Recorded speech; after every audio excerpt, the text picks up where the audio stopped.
Step 1, wake up early, gonna rise with the sun. Step 2, get some good, some food in you. Step 3, think real hard about what you wanna be. Step 4, everybody just do your thing. Wake up, today's gonna be a good day. Wake up, today's gonna be a good day. Wake up, today's gonna be a good day. Wake up, today's gonna be a good day. Wake up, today's gonna be a good day. Wake up, today's gonna be a good day. Wake up, today's gonna be a good day. Wake up, today's gonna be a good day. Yo. Set your affirmations, aspirations. I got shit to do, the aftermath of preparation. Good food, good mood, blood in circulation. One step at a time, yeah, that's how you make it. Set a goal you control and the steps you take them. I try to pick one thought, have some concentration. And if I make a mistake, it's called education. I try to do this every day, call it replication. Wake up, today's gonna be a good day. Wake up, today's gonna be a good day. Wake up, today's gonna be a good day. Wake up, today's gonna be a good day. Wake up, today's gonna be a good day. Wake up, today's gonna be a good day. Wake up, today's gonna be a good day. Wake up, today's gonna be a good day. So life ain't easy, yo, I think there's a reason though. Ups and downs, just like every different season, yo. Sometimes I'm high, other times I'm barely breathing, though. I always gotta fight and hide from the demons, yo. Negative thoughts are poison, they rot. Head full of flaws, so here come the clouds. They'll never stop unless I can swap all the bad for the good in my head when I'm lost. Yeah, so I'ma fake it till I make it. Positive thoughts are overtaken, I got patience. One day at a time is how you operate a cadence. A flow, you grow, you show yourself a foundation. Stay away from all the shit that causes temptation. I know that I like to do it cause it's sensation. I live my life in my head like a narration. Don't expect greatness, do my best, man, I'll take it. Wake up, today's gonna be a good day. Wake up, today's gonna be a good day. Wake up, today's gonna be a good day. Wake up, today's gonna be a good day. Wake up, today's gonna be a good day. Wake up, today's gonna be a good day. Wake up, today's gonna be a good day. Wake up, today's gonna be a good day. Wake up early, gonna rise with the sun. Step 2, get some good, some food in you. Step 3, think real hard about what you wanna be. Step 4, everybody just do your thing.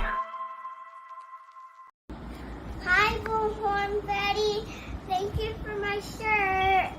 Welcome to the Bullhorn Betty Kids Club.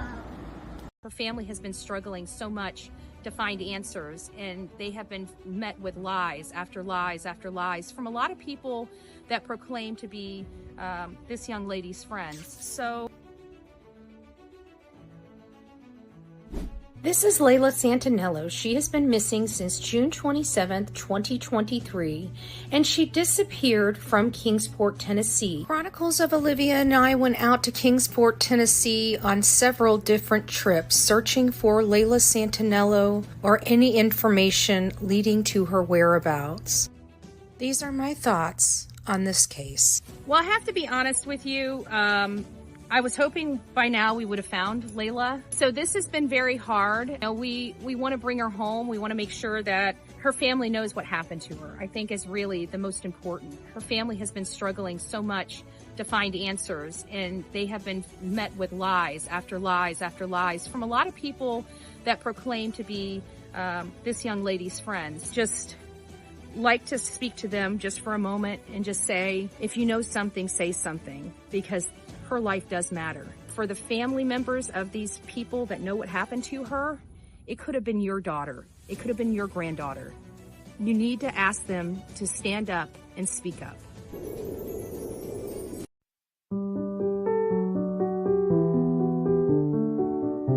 Tom, it's just a tough subject. A recent study by Brown University showed that nearly 450 children are killed each year by their parents. My daughters were picked up on a Friday by their father to spend the weekend, and that night he pumped carbon monoxide into their bedroom and slit their throats. Searches have begun for 2 children killed by their mother in Pickens County. 9-year-old Hayden King was laid to rest today. Hayden's 4-year-old sister Harper will have a celebration of life service tomorrow morning. Here's a story that's breaking at 6 o'clock. It's all centered around the 3 people you see on your screen. The key pieces in a Middletown murder case. On the left is James Hutchinson. Police say the 6-year-old was killed allegedly by his own mother. East Los Angeles mother was charged today with killing her 3 young children. The youngest was less than 2 months old.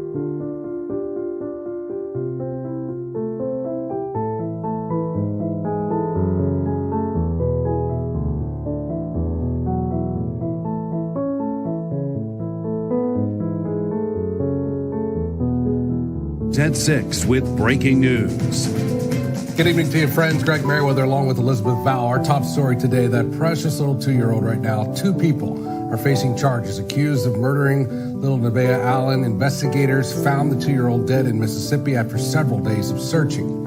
One of those blamed in her death, the girl's mother, Lanaya Cardwell.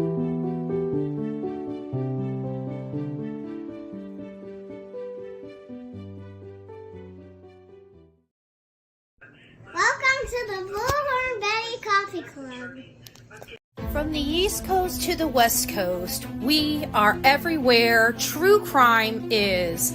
We are asking for the public's help. We are searching in the woods. We are doing what it takes here on the Bullhorn Betty channels to find answers to the most alarming cases we have been watching on the news. I can tell you personally that I have traveled this entire country seeking these answers and bringing that content right here to you here on the Bullhorn Betty channels and Bullhorn Betty Crime Stories. We are happy with the work that we've done. We've brought many answers to the public, and we have defied mainstream media in our pursuit of the truth in these cases. We will continue to work. We will continue to fight for these victims, and we will continue to tell their stories here on my channels. Welcome to the Bullhorn Betty brand of channels and the Coffee Club. Thank you for your love. Thank you for your support. And more importantly, thank you for allowing me to bring these victims' stories to each and every one of you, advocating for each of these victims. God bless you. God bless America. And more importantly, God bless our victims.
is up, my beautiful people of YouTube and X? It's nice to see you here this morning. We've got a horrible case to go over that we all have been watching since the end of February, and now we're rolling into March. This young 13-year-old girl, we're learning, has been abused for some time, and it is just devastating. I think devastating to many people that have been following this case, devastating to victims of crimes, devastating to her family. And so there's been a lot of conversations centered around whether or not her mother knew anything. I'm going to venture to say before we start on this kind of journey down this information highway, I just want to caution everybody first and foremost, We don't know what went on inside of that home. Just like many of our cases that we cover, we have no earthly idea what resided in that home, what type of abuses, what type of manipulation. We have no clue. Okay. So I want to caution everybody. I know it's so easy to pass judgment and lay judgment on people, especially in light of our lack of knowledge and the fact that we ourselves could not believe that we would be so blinded by this if it happened in our own family. But the problem is it hasn't happened in our own family, and therefore we do not understand what was going on behind these closed doors. I want to caution people on that because yes, I do believe at the end of the day that she may have been uneasy about a few things. I think she was also manipulated by this man. And if we look into these type of men, these type of people, and I don't want to classify them as men because we're seeing a whole host of women, especially the ones that are being kind of dominating the airspace, are teachers. So we don't want to classify these people just as men anymore because there's enough evidence to say that this swings both ways. That we just got some sickos that walk amongst us. It doesn't matter their sexual orientation, their ethnicity, whether they're male, female, it doesn't matter. This day and age, it doesn't matter. Our children are prey, and we have to start looking at that. But we deal with a lot more men in our business than we do females. And the stuff that we've learned over the years of going through this is just how manipulative these people are, how they couch themselves as being, the best person. They're very even keel. It's almost like the phenomenon that we have with serial killers. They walk amongst us and they live a normal life and appear normal to us. Now, did this mother have some, issues of her own? This guy, in all fairness, I'd like to talk reality to my folks. Okay. I don't like trying to hold too much back. I'm not a PC person. So I anticipate that I'm going to piss somebody off before the end of this show. I don't give a shit because it's my show. And so we're just going to go from my lens. You take it for what you will. You use your own lens. But when it comes to this lady, I kind of feel that she had some maybe self-esteem issues about herself. This was a very good looking man. Okay. He was a tall, gorgeous looking man. We have to take those things into consideration, whether we want to or not. Okay. That she had some self-esteem and issues of her own that she was dealing with. She had a relationship that she had been in, a committed relationship with this gorgeous man for a significant amount of time. She probably lived and breathed him. Right? She probably lived and breathed this man. And it really does show in her some of her behaviors where here she is, a mom missing her daughter, and she's consoling him. So I'm seeing these behaviors here right on these cameras that people are changing around and making them more something than they're not, in my opinion. Does she know more? I believe she had feelings. I believe she disregarded. I believe this lady was in denial. And I don't ever believe that this woman wanted to harm her child or have anyone harm her child. With that being said, did she look the other way because she didn't want to believe it? And can she be held accountable for those actions? Negligence is just that. It's negligence. Whether it's child endangerment, child negligence. Did her daughter come and tell her she didn't feel comfortable with the guy? What is going on with this guy? Them talking about him being a boyfriend at the beginning and him being an ex-boyfriend at the end. What is going on here? What information is relevant? Because I feel like she lied at the beginning because she didn't want to believe this man could be responsible. And he might have been in her ear saying, they're going to think it's me. I'm the stepfather. They always think it's the stepdad. They always think it's the stepdad. You know me. You know me. You know we've lived together for years. You know I had nothing to do with this. You know me, Jen. You know I could never be capable of this, but I was alone with her and they're going to set their eyes on me. You need to tell them this. This woman has self-esteem issues, lives and breathes for him. She, in her mind, knows he could never do this. She's slept next to him in that bed for years. Just a different perspective. I know we all want pitchforks and we all want instantaneous gratification when stuff like this comes. We want that gratification that the bad guys are behind bars. We're going to get into all those topics here in just a few moments. Good morning, Jules. The first to say good morning to Bullhorn Betty in chat. It's always nice to have you, my love. Melissa, good morning. Jags girl, nice to see you. MJ, Angel, Colette, Bayou Babe, Angela, Ashley, good morning to all of you beautiful ladies. Nani, Rhonda, Danellen. Good Lord, I'm going to stumble across your name until the day I die. I apologize about that. The legendary. How can I can't spit your name out when you are the legendary? I'm so sorry. I'm so sorry. Rhonda, it's nice to see you. November Rain, nice to see you. Astro from space, the Astro from space. Good morning. Our beautiful Pebbles is up in the house. Shelby, it's nice to see you. Always watching. It is beautiful to see you as well. Our Barbara Warren, good morning, love bug. It's nice to see you. Sharon, Leo, good morning, guys. I just skipped over somebody. Oh, our beautiful Miss Lee, mom of three. I'm tongue-tied all this morning, so I apologize. Hopefully the show goes better than our roll call, right? Lady 7 Up, it's nice to see you. Wind and Whim Designs, it's nice to see you. Medgas Guy, good morning, good morning, good morning. Net L, it's nice to see you as well. I think we're getting, what is it? Nothing Compares. Don't get me singing. You know what? It's funny that we have Nothing Compares to you because or Nothing Compares, right? So naturally I go Nothing Compares, Sinead O'Connor, right? But I've got to say, when I was coming into this live, I'm like, because I listened to some stuff. I'm setting some stuff up and trying to see if there's any final touches on my show that I want to throw in there. Is there any other videos on different platforms that I want to pick up and throw into the show? So I'm in different things. And of course, I just started this new TikTok channel, Betty for President, right? VHB for President. If you guys haven't gotten subbed up, please go over there and sub up. If you're a political person, I'm a conservative political person. So I do bring some stuff to the bigger platforms here and throw them into my true crime stuff.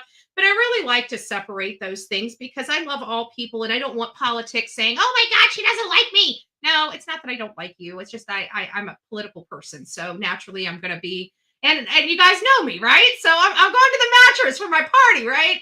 Right. So I'm going to the mattress for my party. And so I just try to respect everybody because we're here for true crime. And, I do want you guys to see that I do other things than just true crime, that I'm very active in not only my community, but in my state and across America, with the stuff that I do. It's not just true crime. I'm all over the place for multitude of things. I'm a very active person. I'm a workaholic. And so I'm constantly on the go, go, go. It's going to be a problem for me here for the next 2 weeks because tomorrow the car goes into the shop and I'm down wheels. Okay. there's a new saying for down like 4 flat tires, right? Because I'm going to be down like 4 flat tires for about 2 weeks. So I've got to figure out how to do that. I have a funny feeling my house is probably going to be the cleanest it's ever been. I'm just saying, okay. I don't know if I've got to sit here for 2 weeks and this house is getting cleaned. Okay. It's getting scrubbed from top to bottom. So we know what Bullhorn Betty's doing for the next 2 weeks while she's down like 4 flat tires, of course. So, I hope you guys get over there and see that. Long story short, we are pushing some more stuff out politically as well as for the true crime, but we're going to be down. So you guys are going to see us home based for a little while. I would love to be out here in Kissimmee going through this. I know that this man is going to a hearing tomorrow. Again, would love to be there. It's just not something that we're going to be able to do, at least for the next 2 weeks. So we're going to be home based. I sent you an email on a case. Okay, thank you, Shelby. I'll review that whenever I can. But anyways, going back to what I originally started with, the Sinead O'Connor comment, is while I'm sitting here on TikTok, I'm seeing all these new reels that I wouldn't normally see on my other 2 established TikTok channels, right? So I'm now seeing all this stuff. Well, a lot of the music stuff comes across, okay? People singing. And I gotta tell you, this is the truth about me. Guys, if we wanted to hear the same rendition of the song, we would just listen to the song. Okay. What I love about personalities on YouTube, on TikTok, when they sing a song, I love them to make it their own. Okay. Singing the same song in a different octave, but using the same tone, to me, it's not doing anything. Yeah, it's showing that you have pipes. Okay. You know, when you hit those notes, it shows that you have pipes. But there's more to singing than just singing, okay? You got to know how to play an instrument. You got to know how to write songs. You got to know how to do this. So if for all those creators out there that have beautiful voices, find a way to make the song your own. Those are the things that many people like me look for out there in the wilderness when we're scrolling through. When we're hearing the same exact song from different people saying the same exact way, it's like you're burning the song out, babe. You know, like the whole thing with the jelly roll thing, you know, Save Me. Love that song. Love that song. I almost love any rendition of that song. But there was another lady that really got my attention because she sang it the opposite. You know, like Jelly Roll is singing it that, you know, his life is destroyed and, you know, blah, blah, blah, you know, that nothing's going to save him, right? The bottle, the smoking and the drinking took him out. Shattered his dreams, shattered his hopes and dreams. And then we have another lady that comes on and does an amazing rendition, but she made the song her own. Did she change the beat and the tempo? No. But she was she sang this song opposite. She ended up talking about how you're always salvageable. Nothing you ever can do can make you unsavable. So it was, and I'm getting goosebumps because I love that song too. I love both renditions of the song, and I'm getting goosebumps telling you. But that's what I'm talking about. She took the song and made it her own, and it's rising goosebumps on me. So folks out there that are singing and wanting to show their pipes off, make your song your own. Okay, I'm done. I'm done with my soapbox. Okay, I'm done with my soapbox. Nothing compares. See what you did? You one little name, and you guys got me on a 5-minute tangent about singing. I gotta tell you, some of these people's pipes, good Lord, it's hard. It's hard not sitting back here and saying, can I do that? No! Nope, can't do it. Can't do it. Oh, good Lord. Allie, good morning. It's nice to see you. Jess, Deb, it's nice to see you as well. The real me too. Good morning. It's nice to see you, my love. My love. Linda Lou is up in the house. I see you. Ranty Pants. It's nice to see you. That was awful. Ranty Pants, it's wonderful to see you. Ranty Pants, it's nice to see you. Everybody stay away from Ranty. I'm sorry, I didn't mean for it to come out like that. I really didn't. I promise. Kayla, it's nice to see you. Amy, it's nice to see you. Thunder 420.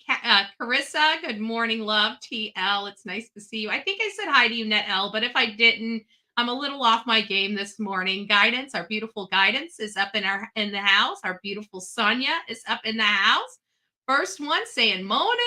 Well, good morning to you, my love. I hope you're having a great and amazing day. That's what we like to do. Even though we talk about some really crummy stuff here on the Bullhorn Betty channel, because we have, we cover true crime. We always try to make it impactful to each and every one of you. Country Kitten, it's nice to see you. I think I said hi to you, Colette, but if I didn't, good morning. Audrey, it's nice to see you. Kathy B, TD, it's nice to see you as well. Moonlight Magic, it's nice to have you here, my love. Manic Mama T is late up in the house, followed by Gigi for life. So we know who the late waker-uppers are, okay? We know who the late waker-uppers are. We're not going to say anything, Gigi and Manic. We're not. Oh, I'm sorry. Everybody already, they beat me to the punchline. I'm sorry. Well, good morning to everybody here. It's going to be one of those shit shows. Anyway, anyways, I'm just joking, but let's get on to some realistic topics, and that is the Madeline Soto case. Again, a lot of stuff has been coming out. It's making us all just angry. Like we're angry and we want somebody to blame so bad, right? We are wanting to blame mom. Like, how dare mom not know this is going right under her nose, right? How dare her? How can she not? Because we can't understand, Wanda, it's nice to see you. We can't understand in our head how this could possibly happen without mom knowing, especially for 2 solid years. How in the heck can something like this happen? I guarantee you it can. Now, the question is, did it happen in this case? That's what we don't know. But as far as children being abused right under their mommy or daddy's nose for years, absolutely can happen. Absolutely, 100% without a doubt. How do we know this? Because we studied ST and HT. We've talked to survivors of ST during the Paola Miranda Rosa case. Had a lady that goes all over the country that was out there helping us search, and I got to pick her brain and talk to her about the trade and how it all works. A lot of these things aren't stranger danger when it comes to ST. Now, granted, this is not an ST situation. This is an SA situation. But we can get some of those behaviors from both sides of this. Because at the end of the day, it's the grooming that comes in that's deployed on these younger children that caused this to amplify later. This is a man that this woman put in her daughter's life. They were in a relationship. I'm sure at first they may have been. Now we don't know. There are a lot of women, and I'm telling you this, and I'm telling you this from my own personal observation. There are women with children right now that will start dating a man and have him moved into their home in 3 months. Know it, seen it. You know what I call those women? And no offense, I'm not talking to you if you feel a little, jaded by what's about to come out of my mouth, maybe you need to look at yourself. Don't be beating me up. But to me, that is a desperate woman. Okay? I would rather go years without a significant person in my life, not to deal with stuff like this, because I'm looking for specifics. When you're a desperate woman, you're taking anything that comes your way. And I'm sorry, that's just, when I'm looking at this case, I feel like this mom has some personal issues. I want people to be comfortable in their own skin. Why? So stuff like this doesn't happen. Yes, you can't equate this to somebody having poor views of themselves. Because now when they get the attention of a significant person, now they're overly trying to make that work, so much so that this woman probably, look, I don't know the situation. I don't know the financial situation. Stephan may have been the breadwinner, but for whatever reason, I feel this lady's the breadwinner.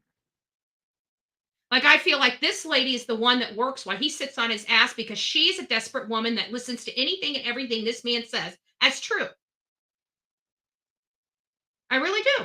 I don't know why I'm getting that vibe, but I do. Did mom know? She probably did. And is in complete denial. Or knew something didn't feel right. I don't want to say she knew. I don't believe this mom knew that the SA was going on. I think she knew that there was some major conflicts between her significant other and her daughter. And I do believe that there may be, now, I do believe at some point she started getting some feelings around this time that he may have more of a part in this than she thought. I think that that's why she was exhibiting a lot of those nervousness. I know that I'm not probably saying a lot of what other content creators are saying, But I also have experience with parents of crimes like this. So I do understand that there is more to this story than meets the eye. Is there blame to be had by the mother? I'm sure there is. But I'm also a time and a place person. And what did she know? And did she think it rose to this level? That's where I'm residing. Did she, if she knew or had some type of internal feeling that something wasn't right, did she ever think that it rose to this level? And my personal and humble opinion is no, she didn't. And even if she wasn't cooperating with law enforcement, or she even, lied for her boyfriend because she didn't think her boyfriend did anything, there would have been a time and a place when she realized that he really may have done something, and she probably cooperated like there was no tomorrow with law enforcement. So we have to take the manipulation and mental stuff that he's been doing to her and her daughter for these years. And we have to apply that in this situation, which I feel like a lot of creators are removing that. And that is a key factor into whether this woman had anything to do with it. Now, do I think she did? I'm kind of on the fence.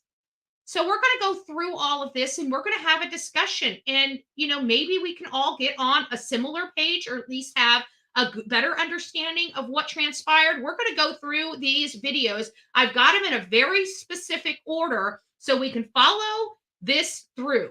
Okay. There may be some that are out of order, and they're out of order for a purpose.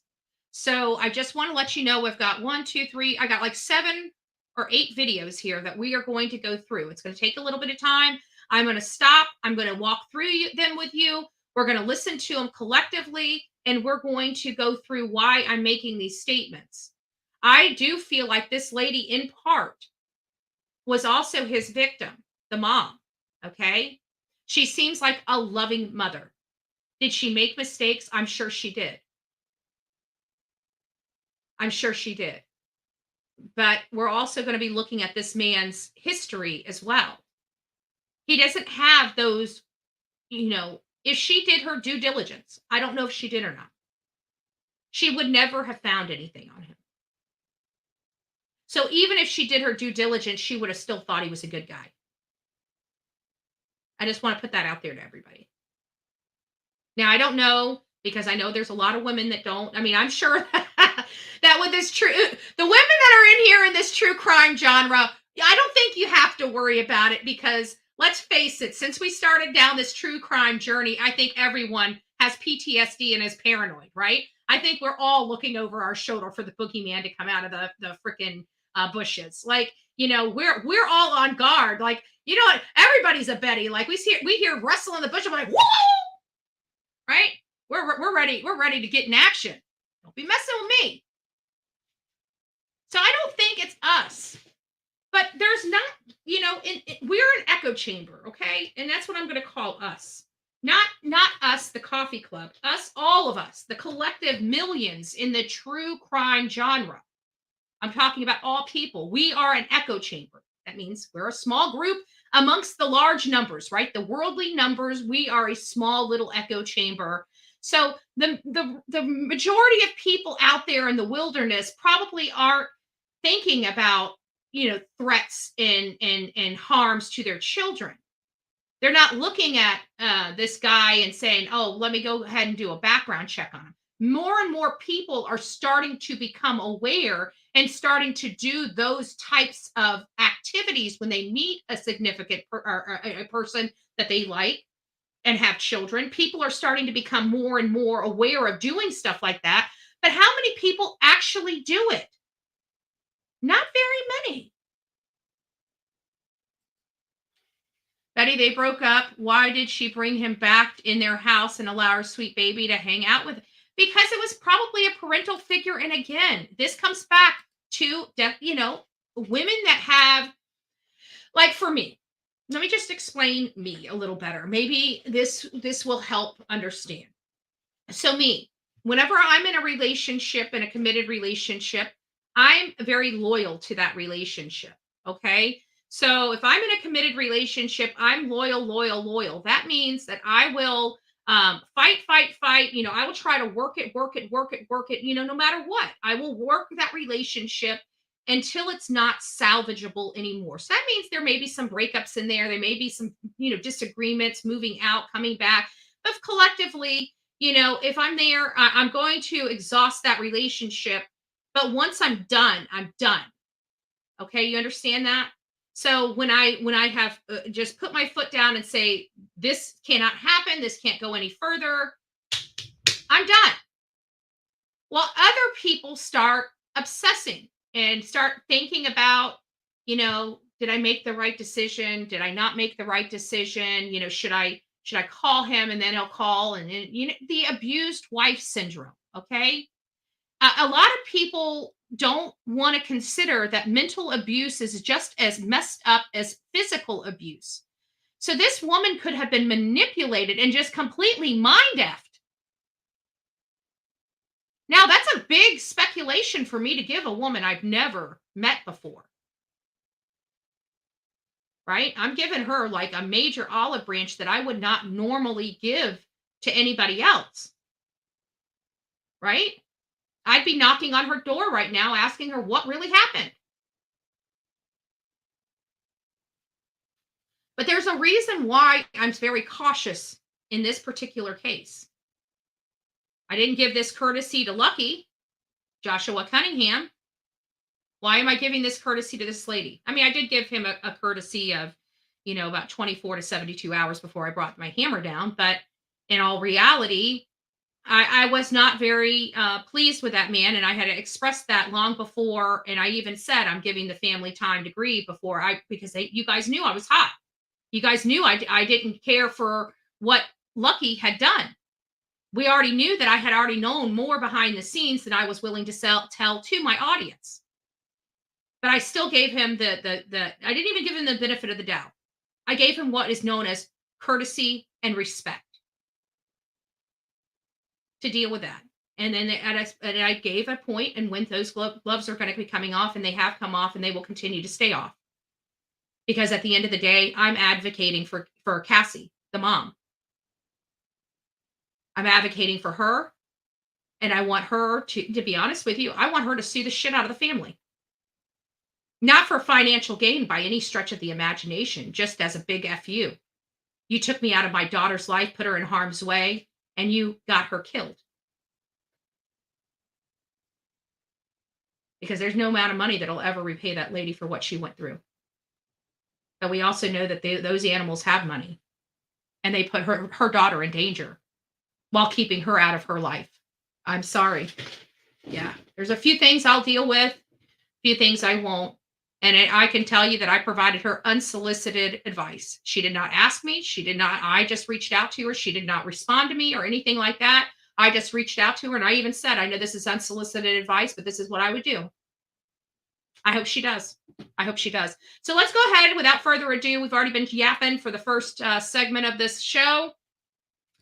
Let's get on with, we're going to be stopping this interview. All the information that we're going to be seeing is going to be covered under the fair use of the copyright laws of 1979, 1969, who the hell knows. But that's what we're going to be using as we go. But I don't have to worry about these news organizations. They're chill with the Bullhorn Betty channel.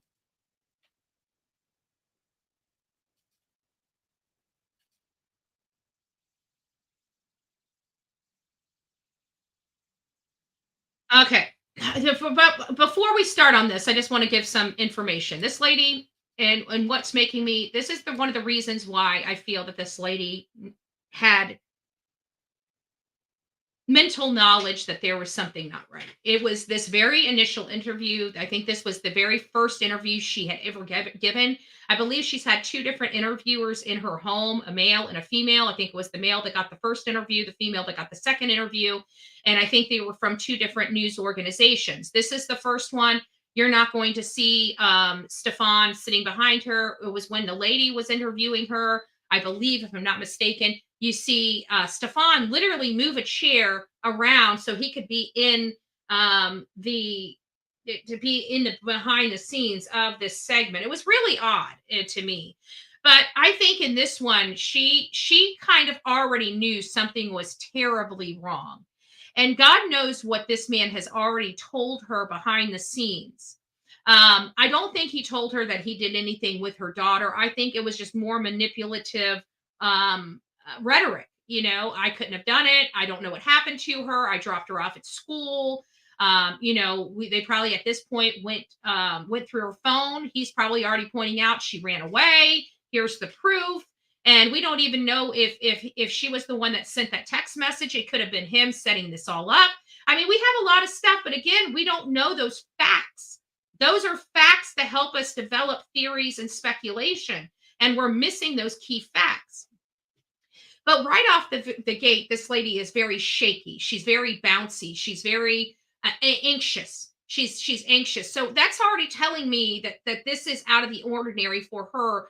That she, if she really thought her daughter ran away, I don't think that she would be acting this way. She would be more calm. She wouldn't be as fidgety. She would think her daughter's in the woods somewhere. She's not thinking the worst. Her body language is telling me she's already went to the worst. She's already got that gut instinct that something is terribly wrong and this may not end well. Whether she's in denial of that or not, her body language is exuding it, in my opinion.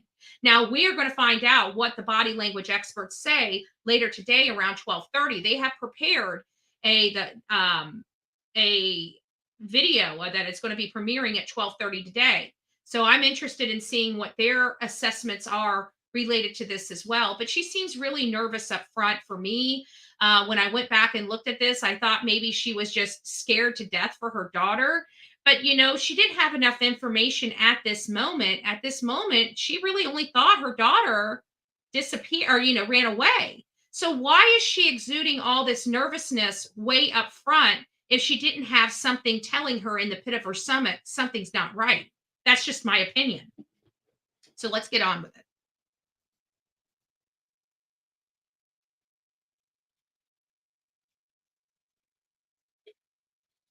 I can tell you also, this is a good example of involuntary movement. I don't think she even realizes that she's bouncing like that.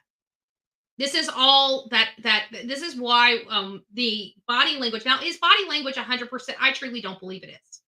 I truly don't believe, I believe that the behavior panel, I believe that they have honed in on very specific traits, but those traits, you got to have experience in that to understand, is that really what it's saying? Because other people, they do make movements with their bodies that could resemble just normal movements that could resemble some type of deception when there's no deception at all. So do I believe that body language is 100%? I do not. I think that the people on the behavior panel have a craft that's finely tuned.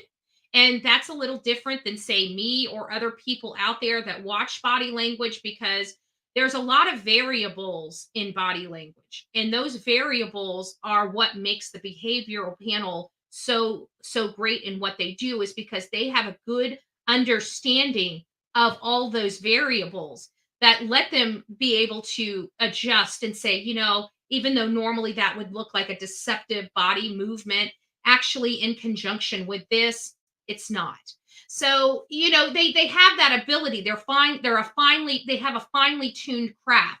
And so I hope you guys pick that up. I hope everybody's over there watching that. I know I'm probably not going to be able to watch it as it's being premiered, but I will go back later and review it before our live tomorrow, so we have something to talk about. So I'm very interested in that.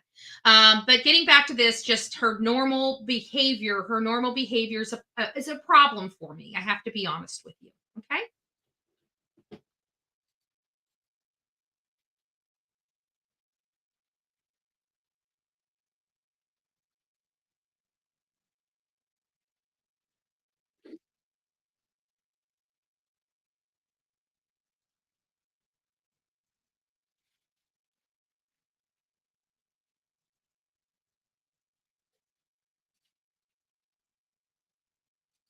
And I believe that they are. I'm not sure how they're going to talk about her going to memory. If you notice, her eyes were moving and not looking direct. They were looking up and over. There's no sound, no audio. Huh. Interesting. Hold on a second. It shouldn't be muted. Am I muted? There's no sound.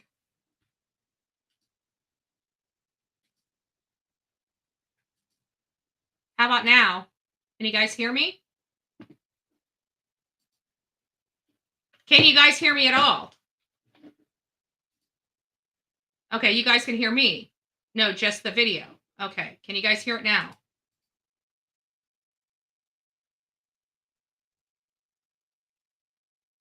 So you guys can you hear, but not the video? Okay. Interesting. Well, the video I'm hearing through my audio, so let me see site settings real quick.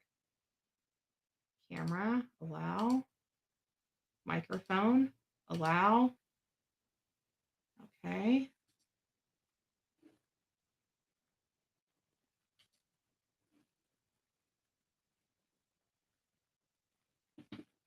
Okay. So yeah, I got you guys can hear me. Can you guys hear this now? I'm going to put it back up and you guys are going to have to tell me whether you hear this because I may have to reset.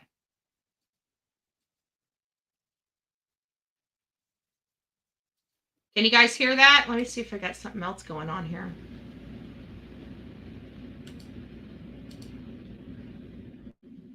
I just hate audio issues. They drive me absolutely bonkers. No. All right. Let me go back here. Let me just get that. Let me refresh this and see if that helps.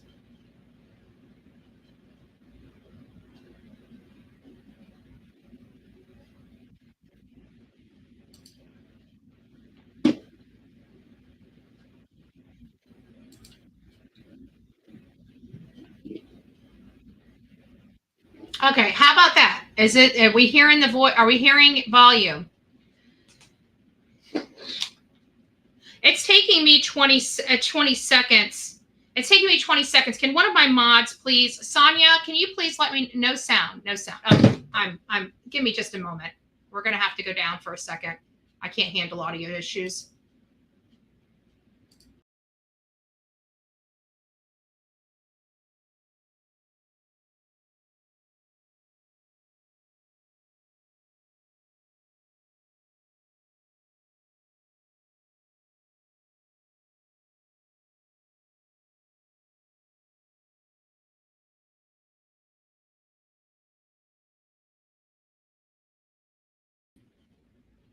All right, let me just get back.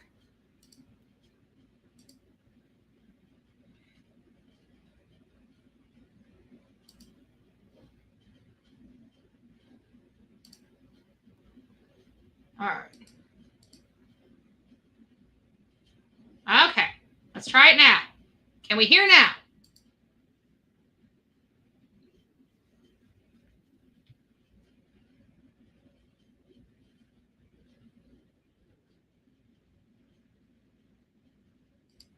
Can we hear that? No.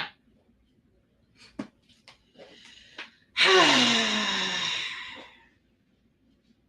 course. All right. Let me take you guys off of my audio. For fuck's sake. I'm so over this shit. Okay. Let's see if we can hear it now. These audio problems. Can we hear?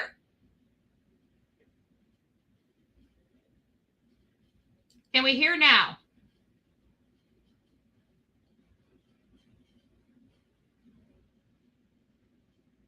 Okay. Well, then we're over it. I'm literally over it. So let me get it up on my fucking phone since everything is not going to be working. This is ridiculous. How can I not have audio over there? Like literally, how can I not have audio over there?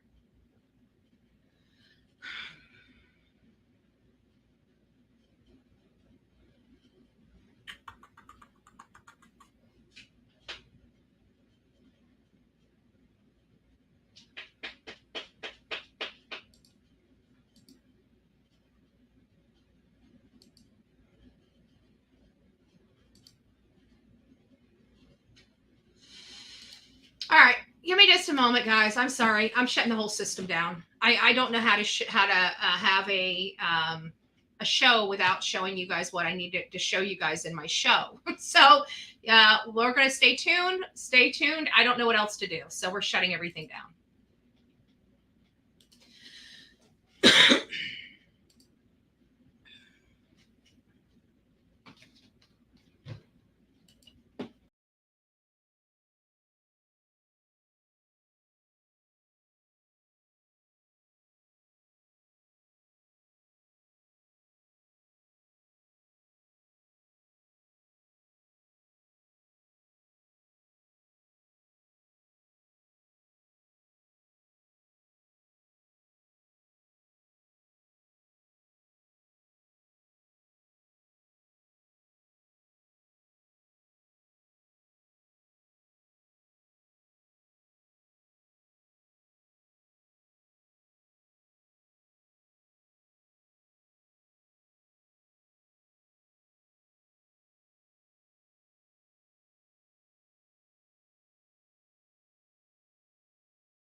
Okay. So the first question is if I can have your last name, and spell them both out for me. Okay. Can you guys hear that? Soto, JENNIFERSOTO. I wish one of my mods can just, instead of me having to wait for the response in my chat, we hear it now. Thank you. Okay. I feel like I can't breathe. When I don't want them texting, they text. When I need them to text, I don't get a text. No offense. I love it. I'm just stressed out. That's okay. All right, guys, we're back up and running. So I apologize for that. I don't know what was going on, but it sounds like we got the problem fixed. So again, coming back, the first thing I noticed is her shaking. Okay, so we're going to have to do all of this all over again. Well, you texted me that. Oh, okay. Well, but now I got it. But no worries. I'm just a little raw this morning now that I'm having all these audio issues, but that's okay. Shit happens. Shit happens every day. But one of the first things I noticed in going back to what I was saying before we started having all these audio issues is, she has her body is involuntarily, I don't think she notices how much she's shaking while giving this interview. And that's telling me that, at this point, she probably still thinks her daughter, or what he's putting in her mind is that her daughter just ran away. Well, she's awfully nervous. Deep breaths. No, I'm just going to throw something. Okay. Violent Betty. Can you guys, does anybody have a machete? I heard I have a name called Machete Betty, but I don't own a machete yet. So if you have a machete, I want to make sure that we make sure that these people that like to talk about me not having factual information, when they don't have factual information, we've got to try to make sure that they have factual information. So if somebody can order me a machete and send it here, we'll be Machete Betty today. But getting back to her, she's shaking an awful lot. I think she's in denial. I think she knows something more is going on because her body language is just screaming that she feels something more is going on, that this is not normal. All I keep thinking about is, where is she? Is she safe? Is she okay? But we're all a wreck. My entire family is a mess. We're just so worried. And when she was looking up, I want you guys to look at this. Like, she's not making eye contact. She's going to memory. Look at that. She's looking into her memory to find what to say. You know, does that really mean a lot? It could. It could not. She might just be just so nervous, not thinking. You know, we have to think of shock value in situations like this. A mom dealing with a missing child and finds out her child hasn't been to school all day. This is the first time she's having to deal with it, according to the family. So all of this is new to her, but her behavior, like if she thought her daughter ran away, I feel like she would have been more calm. She wouldn't be this anxious. I just feel like her anxiety in the pit of her stomach, she knows something is not right. She just knows it. Where is she? Is she safe? Is she okay? But we're all a wreck. My entire family is a mess. We're just so worried. When did you? I mean, that's an authentic expression, in my opinion. When she said we're all just so worried, I felt like that was an authentic expression. And if I think that that's an authentic expression, then that tells me, at least in my mind, that she doesn't have knowledge that her daughter is gone. She, you know, I do believe when she says that I believe her. First realized, or when did you file a missing report? We filed a missing report. We called the police at like 4:45 yesterday, 4:45 p.m. But she actually went missing early that morning, around between 8:45 and 9 o'clock in the morning. She went missing. We had dropped her off close to the school. And so she started saying, and this is the reason that I started thinking of the manipulation. Okay. This is where I really truly believe in this manipulation campaign that he stated, because I don't see the mom saying that we dropped her off if for any reason he wasn't in her head. She doesn't seem like she would be changing the narrative at all on her own. I just don't believe it. So when she gave this initial interview and started talking about we, I think that he's the one that said, you have to say you were with me. You have to say you were with me. If they think that you weren't with me and I was with her all by myself, they're going to start looking at me. And you know me. You know I could never do anything to your daughter, to our daughter, right? He'd probably be calling her our daughter. Ours, you know, trying to show that he's a caring person. She seems fine while saying her name. Hold on one second. Leandra says she seems fine while saying her name and spelling it. Then all of a sudden she goes to nervous and sad. The change is weird, because I really believe in the pit of her stomach, she knows something's not right here, that she knows her daughter didn't just run away. I think, you know, she's at first she's probably dealing with just a lot and just in denial. I don't think anybody, if your child disappeared or you're having some behavioral she even indicates they didn't even have any arguments in the foreseeable like week or something leading up to her disappearance. So I would have to think that the mom, you know, I don't know. I just don't know. I just don't believe this mother. You know, I believe that she had uneasy feelings at some point, but I just don't believe that it's hard for me. It's hard for me. She wanted to walk the rest of the way. Sorry. She's listening to her other kids. That's got to be so hard.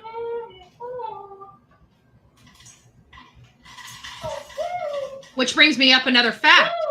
I hear a child in the background. Is that child male or female? And this guy was around that child as well. Has anybody looked into that other child?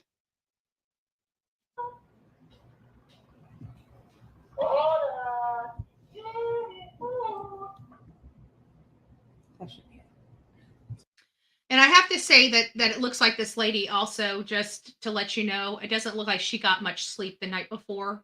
Her daughter had disappeared the day before. She's on the camera today. And, a lot of this could be just simple exhaustion as well.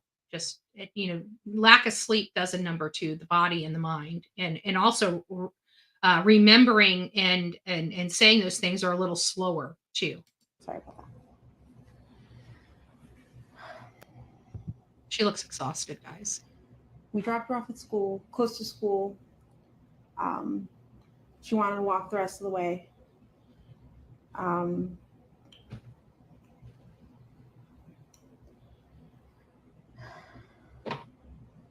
not sure what I'm allowed to share. You share whatever you feel comfortable sharing. I know you had conversations with detectives. Not sure what that conversation is, but whichever you feel comfortable sharing, that will put the awareness out there. Yeah, she was spotted walking by the church, by the middle school on the cameras. And so I believe her here. I believe her here. I believe that that's what she believes. And I believe that this is the information that this lady had at this time. I really truly believe that she was basically told her daughter ran away at first. I think I think early on, they were probably pressuring her. They probably had her at the sheriff's office all night questioning and interrogating her. She probably does not believe this man could harm her daughter because, again, she laid in the bed next to him for years. So I just want people to have a different perspective of her. Now, does she know? Would she have put her daughter in harm's way? Who knows? This day and age, you can't trust anybody. Not even mommies and daddies. It's sad to say because of how twisted our world has gotten. They saw her hang out in the parking lot for a little bit and then get up and leave. They didn't see a vehicle or anything else. They just saw her walk away around 9 a.m. heading towards the school, but she never made it. What has the school said? Have you given in contact with the school? Yes, that they're doing everything they can. They've given me all their resources. The principals called me. They've looked at their cameras. I don't think they've caught anything on the cameras is too far away from the sidewalk. Everything is too grainy, so they can't. So she's even acknowledging that things are a little too grainy on the sidewalk. So I think it may be wishful thinking. And yeah, Law said her story doesn't add up because she was lying for her boyfriend. I truly do believe she was trying to cover for her boyfriend. But I also believe, with that being said, it's because she didn't believe he had anything to do with her daughter. So that, again, is, potato. Some people are going to analyze this much differently than I do. And as information comes forward, I may change my analysis. But right now, we don't have enough. Even with all these 8 videos that we're about to go through, we still don't have enough to determine whether this woman had any knowledge. We'll have a clearer understanding of what I think happened. But I don't think we're going to have we're going to know. By the time we're done. I don't think we're going to. Oh, thank you, Dixie, Kentucky girl. It's nice to see you, by the way. And Lori Lowe, I see you're in here. Good morning. Phoenix, it's nice to see you. What did the bird say? What bird? Is that a bird?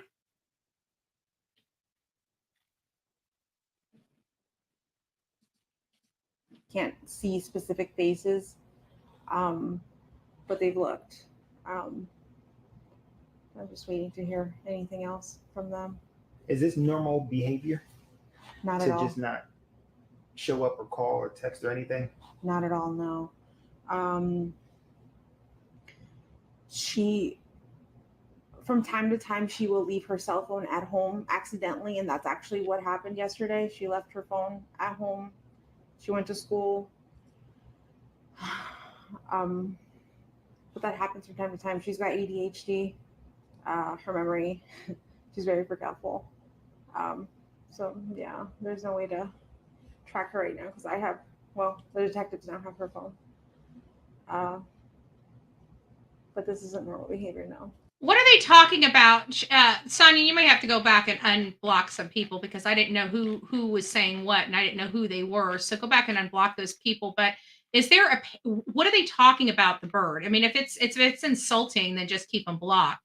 But these are a bunch of people I've never seen in this chat before saying something about a parrot and a bird.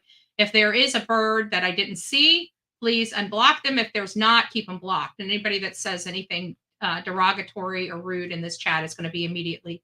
She has a parrot. Oh, is that what we were hearing in the background? Instead of a child, it was a parrot?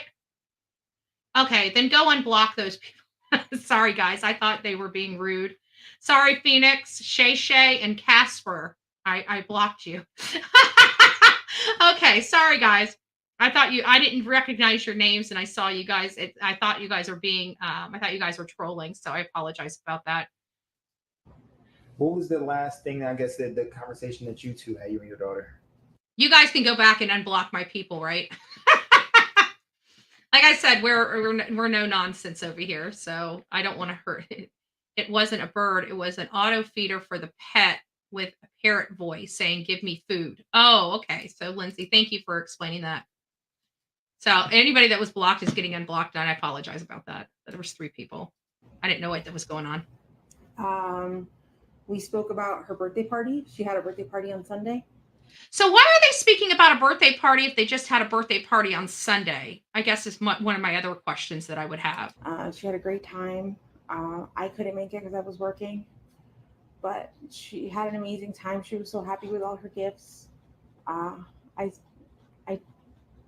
told her good night and sorry, Shay. Yeah, that was it.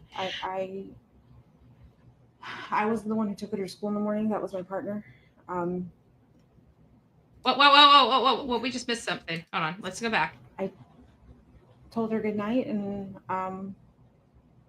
yeah, that was it. I was the one who took her to school in the morning. That was my partner. So she says right then and there that maybe she was saying we because they're the collective we, but here she says it wasn't me that took her to school. It was my partner. Okay, well, I'm glad you guys are all back. Sorry about that. Heidi, will you protect me in here? Oh, Troy. I don't know who Heidi is, but it's nice to see you. It's a car. I don't know what. The family has a cat. The dispenser was feeding the cat. It's on a timer. Okay, so there we have it. So it was a pet feeder, not a parrot. So she's also explaining that even though she said we up front, within 4 minutes of this interview, she's explaining that it's her partner that takes her daughter to school. So let's just go back and listen to that again, just so everybody's on the know. And yeah, that was it. I was the one who took her to school in the morning. That was my partner. Yeah. And she even said that, and that was the end of her sentence. It was him that took her to school, but yeah. So I think she has, at this point, she's starting to feel a little uncomfortable with the situation. I think she's uneasy, and I think she doesn't know what's going on. I think her head is spinning at this moment with all the possibilities it could be.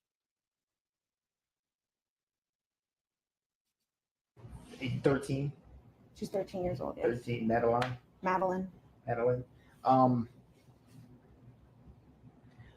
What are you thinking right now?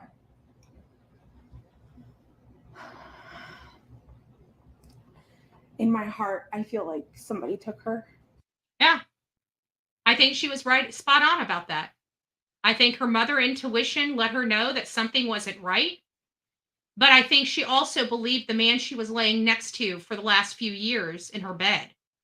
And when he said he dropped her off at school, I truly believe she thought he dropped her off at school. And when he told her that he dropped her down the street from the school, I believe she believed he dropped her down the street from the school. She was becoming of that age where, she was starting to get more and more picky and probably wanted to be more and more independent. So I've seen parents drop kids off down the road from school and let them walk up. Hell, I think even my parents have done that a time or two.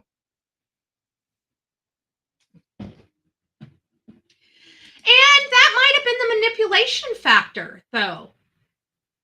the asteroid from space. Maybe that's what he said to get in her head. If they know we're having family problems, they know we're fighting, they're going to look right at me. You cannot let them know this.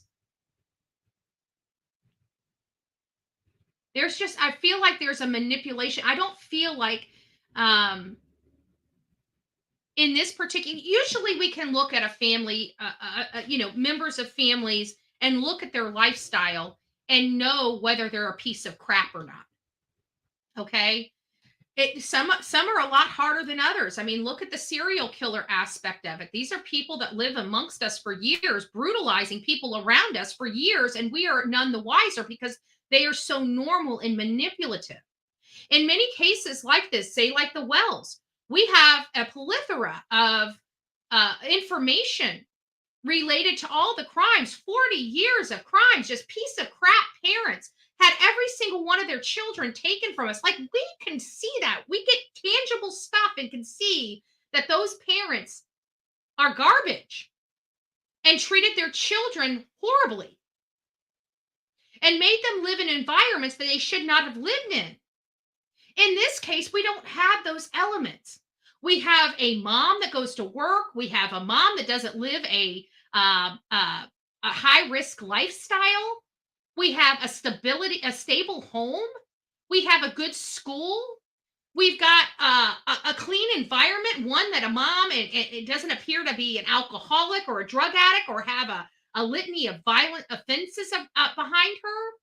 These are all the things that are leading me. Like, normally we come into these cases and we can clearly see that there's problems in the home and in the family.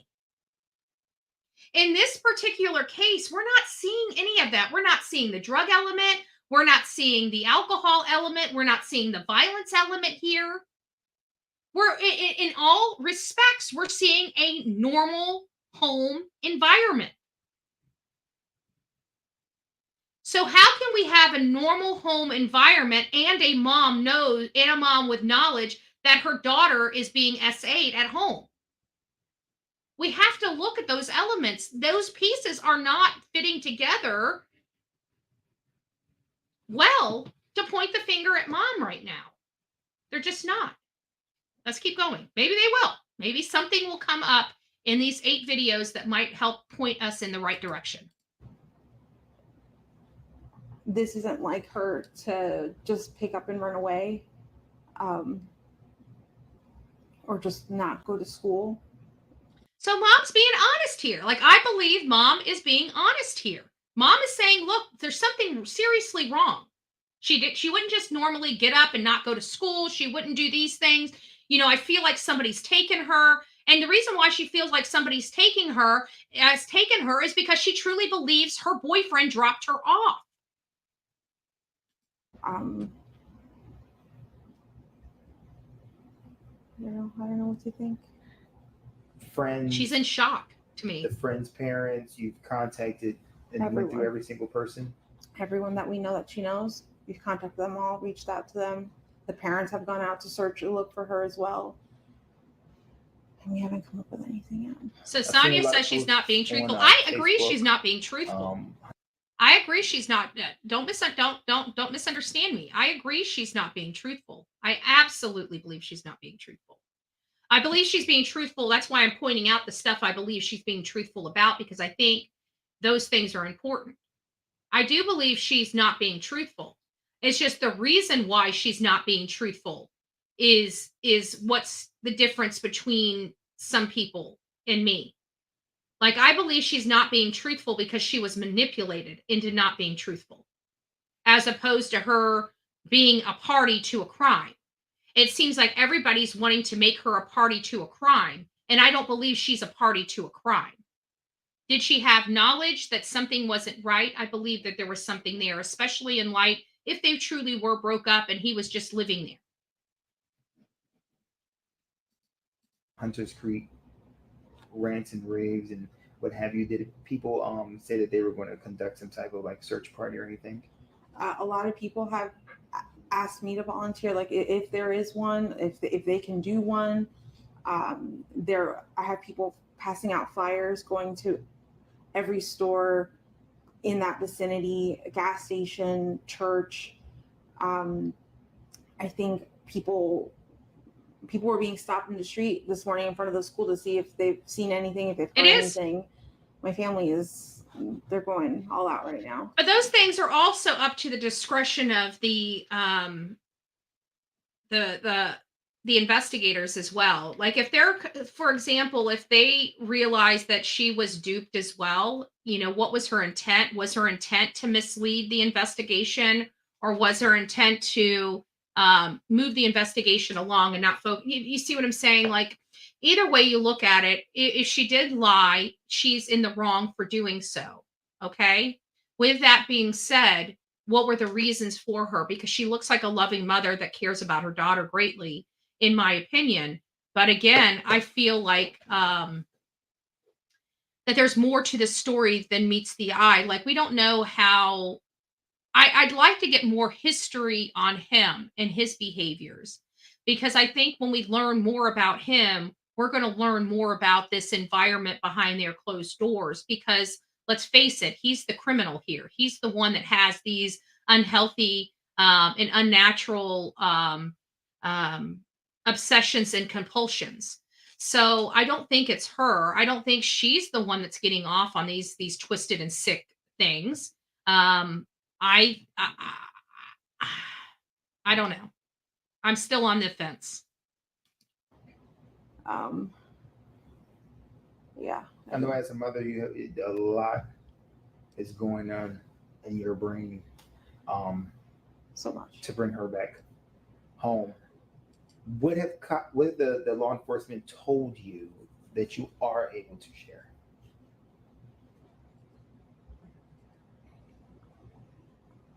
I mean, that they're doing the best they can. They've had detectives come out, interview us. They took a piece of her clothing for the canine dog to see if they can sniff her out. I'm not sure when that's being done. Can you imagine what this mother must have thought when she learned that her daughter's backpack and school issued computer was in the dumpster at their apartment complex? That had to have been unnerving.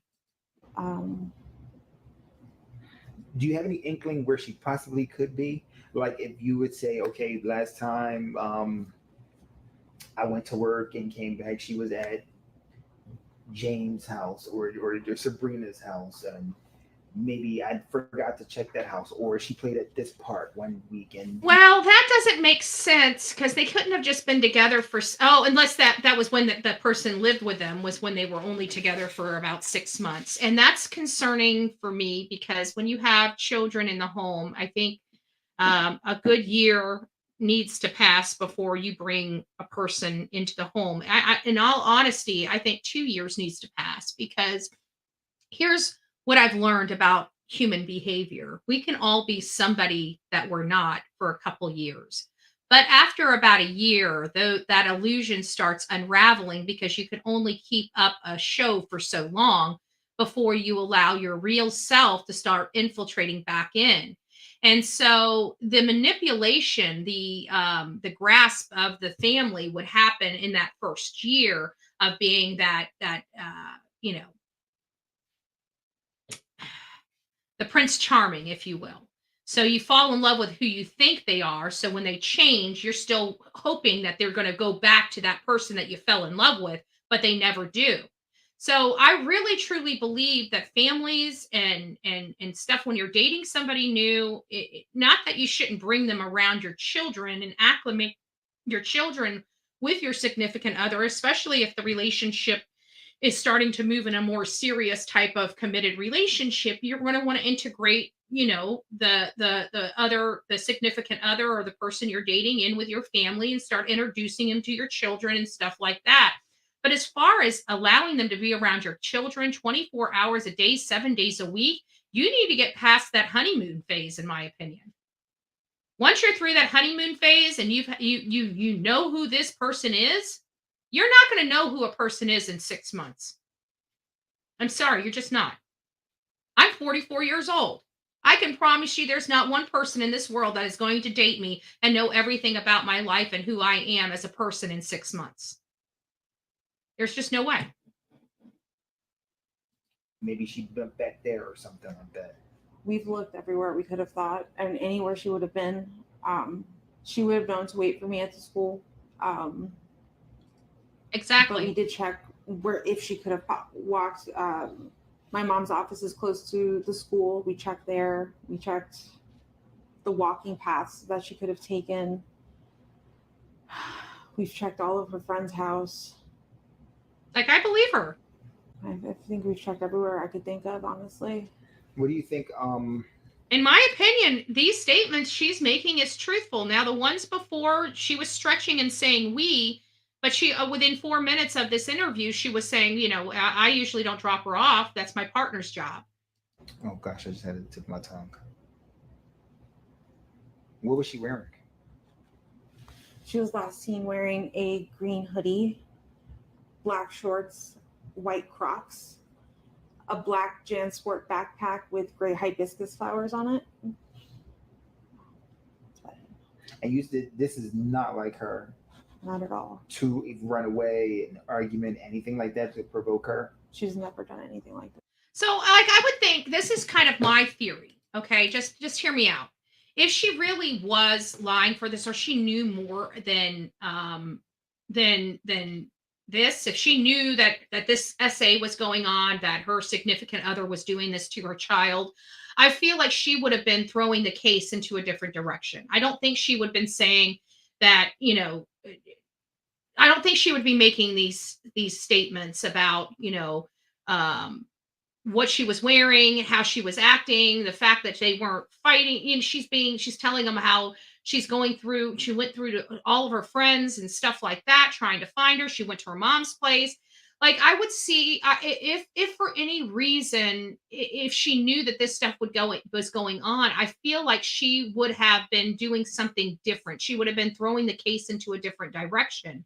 She would have been pulling it away from them. She would have been talking about, you know, we've been having behavioral issues. She's been talking about running away, you know, for months and months and months. She hasn't been happy. She doesn't like the rules. Like, I feel like the mom would have been more assertive in trying to throw the case. Like, she's not. She's sitting here saying, you know, something happened to her. We know something happened to her. This is not like her.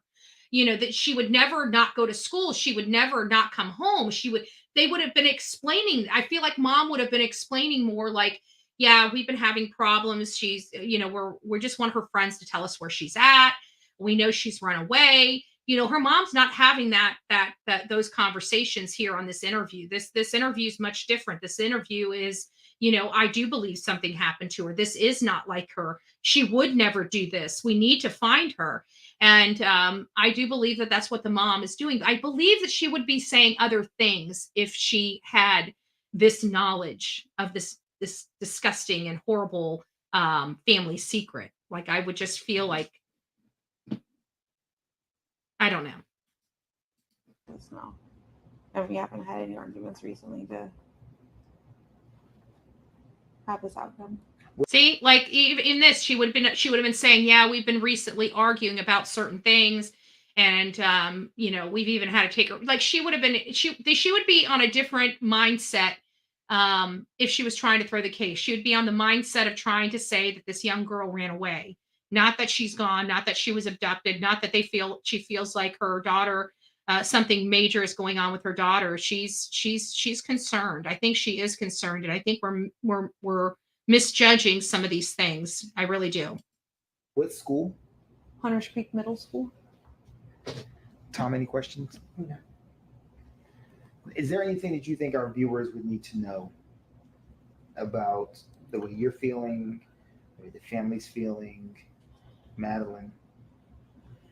We are desperate for any answers, anything that you could do to help. I'm here for it. Just please, if you see my daughter, just please bring her home. Again, yeah, Sonia, I mean, I like I said, I do believe she lied. I do believe she lied to law enforcement. But the reason why she lied, that's where I'm getting at. Why would she lie to law enforcement? I don't think a loving mother would lie to law enforcement intentionally. So if she intentionally lied to law enforcement, why would she lie to law enforcement? This does not look like a mother that wants her daughter not that doesn't want her daughter at home and doesn't want her daughter healthy and happy and safe. I just don't I'm not getting that vibe from her. Some people are. Some people are getting a completely different vibe than Bullhorn Betty. I can promise you that because I've been watching this stuff on YouTube and other platforms where they're condemning this lady. I'm not there yet. If I can find something to condemn this lady over, I will condemn her over it. But so far, I haven't. Yes, she's been. I absolutely 100% agree. She was deceptive in certain statements she made. I 100% believe that. The question is, my difference is why. The why does matter in this matter. In this case, the why does matter. Why would she intentionally lie? I think she lied because she didn't think her boyfriend did it. I just hope you're okay, Maddie. I hope you're safe. I hope you're not hurt. Like, I feel she knows something is wrong. Like the way she's saying, I hope you're not hurt. I hope you're safe.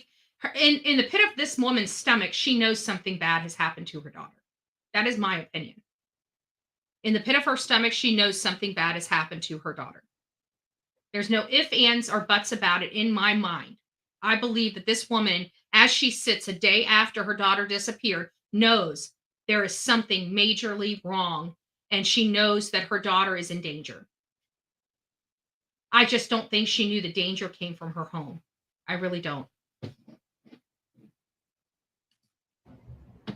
When did you notice that she was missing? Because this was at the beginning of the morning.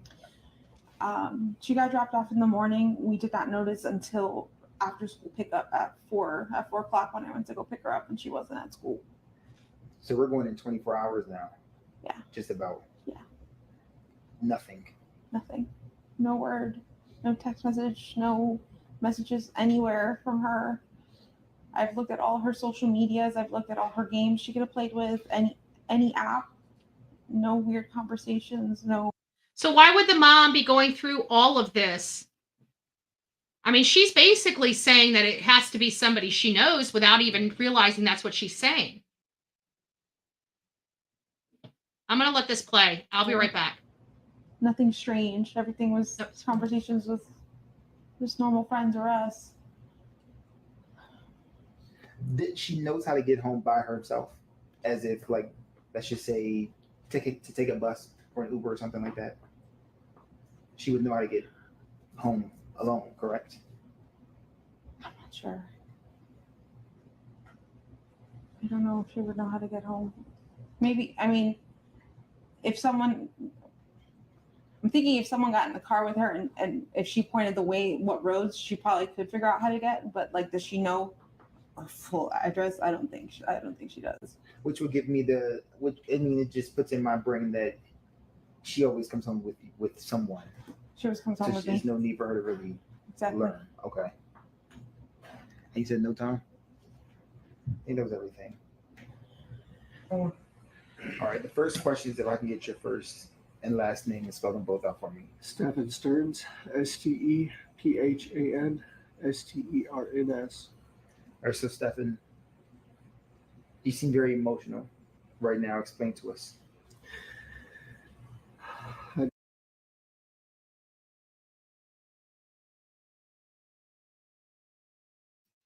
He's ultra emotional. His eyes, that was this is more telling. This aspect of the interview for me is a little more telling than the mom, because mom's nervous, mom's anxious. She's sitting there waiting for information. He's acting like he already knows the result.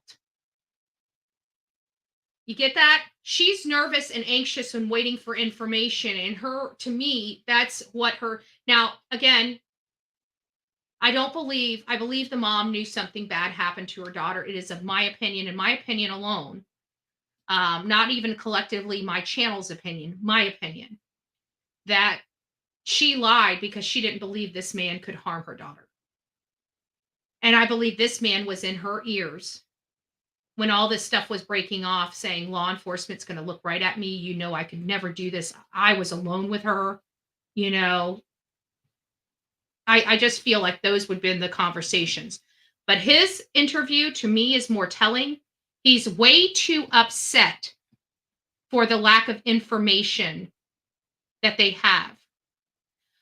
Yes, she said we took her to school. Then she said it was just him, and that that took her.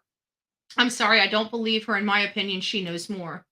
Yeah, I do believe she knows more. I just don't think she realized she knew more. I think this lady, as I stated in the beginning, I feel like this is a good-looking guy.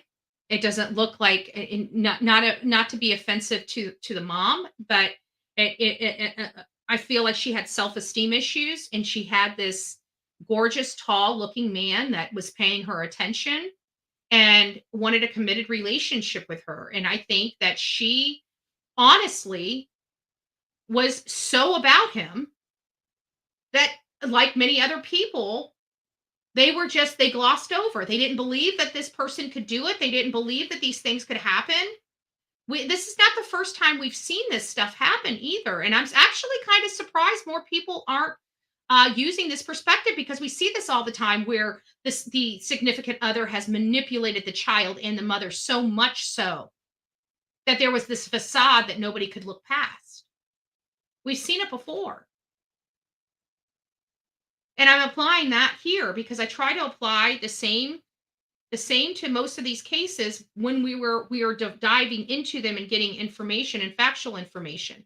Because right now, yeah, we feel she's lying. We know she's lied, but we have no information to tell us why she would have done that. The only thing we can assume for some of us is that she must have known. But is that the only assumption that we can derive from the same information? I dropped her off. Everything looked fine when I drove away. It's the last time we saw her.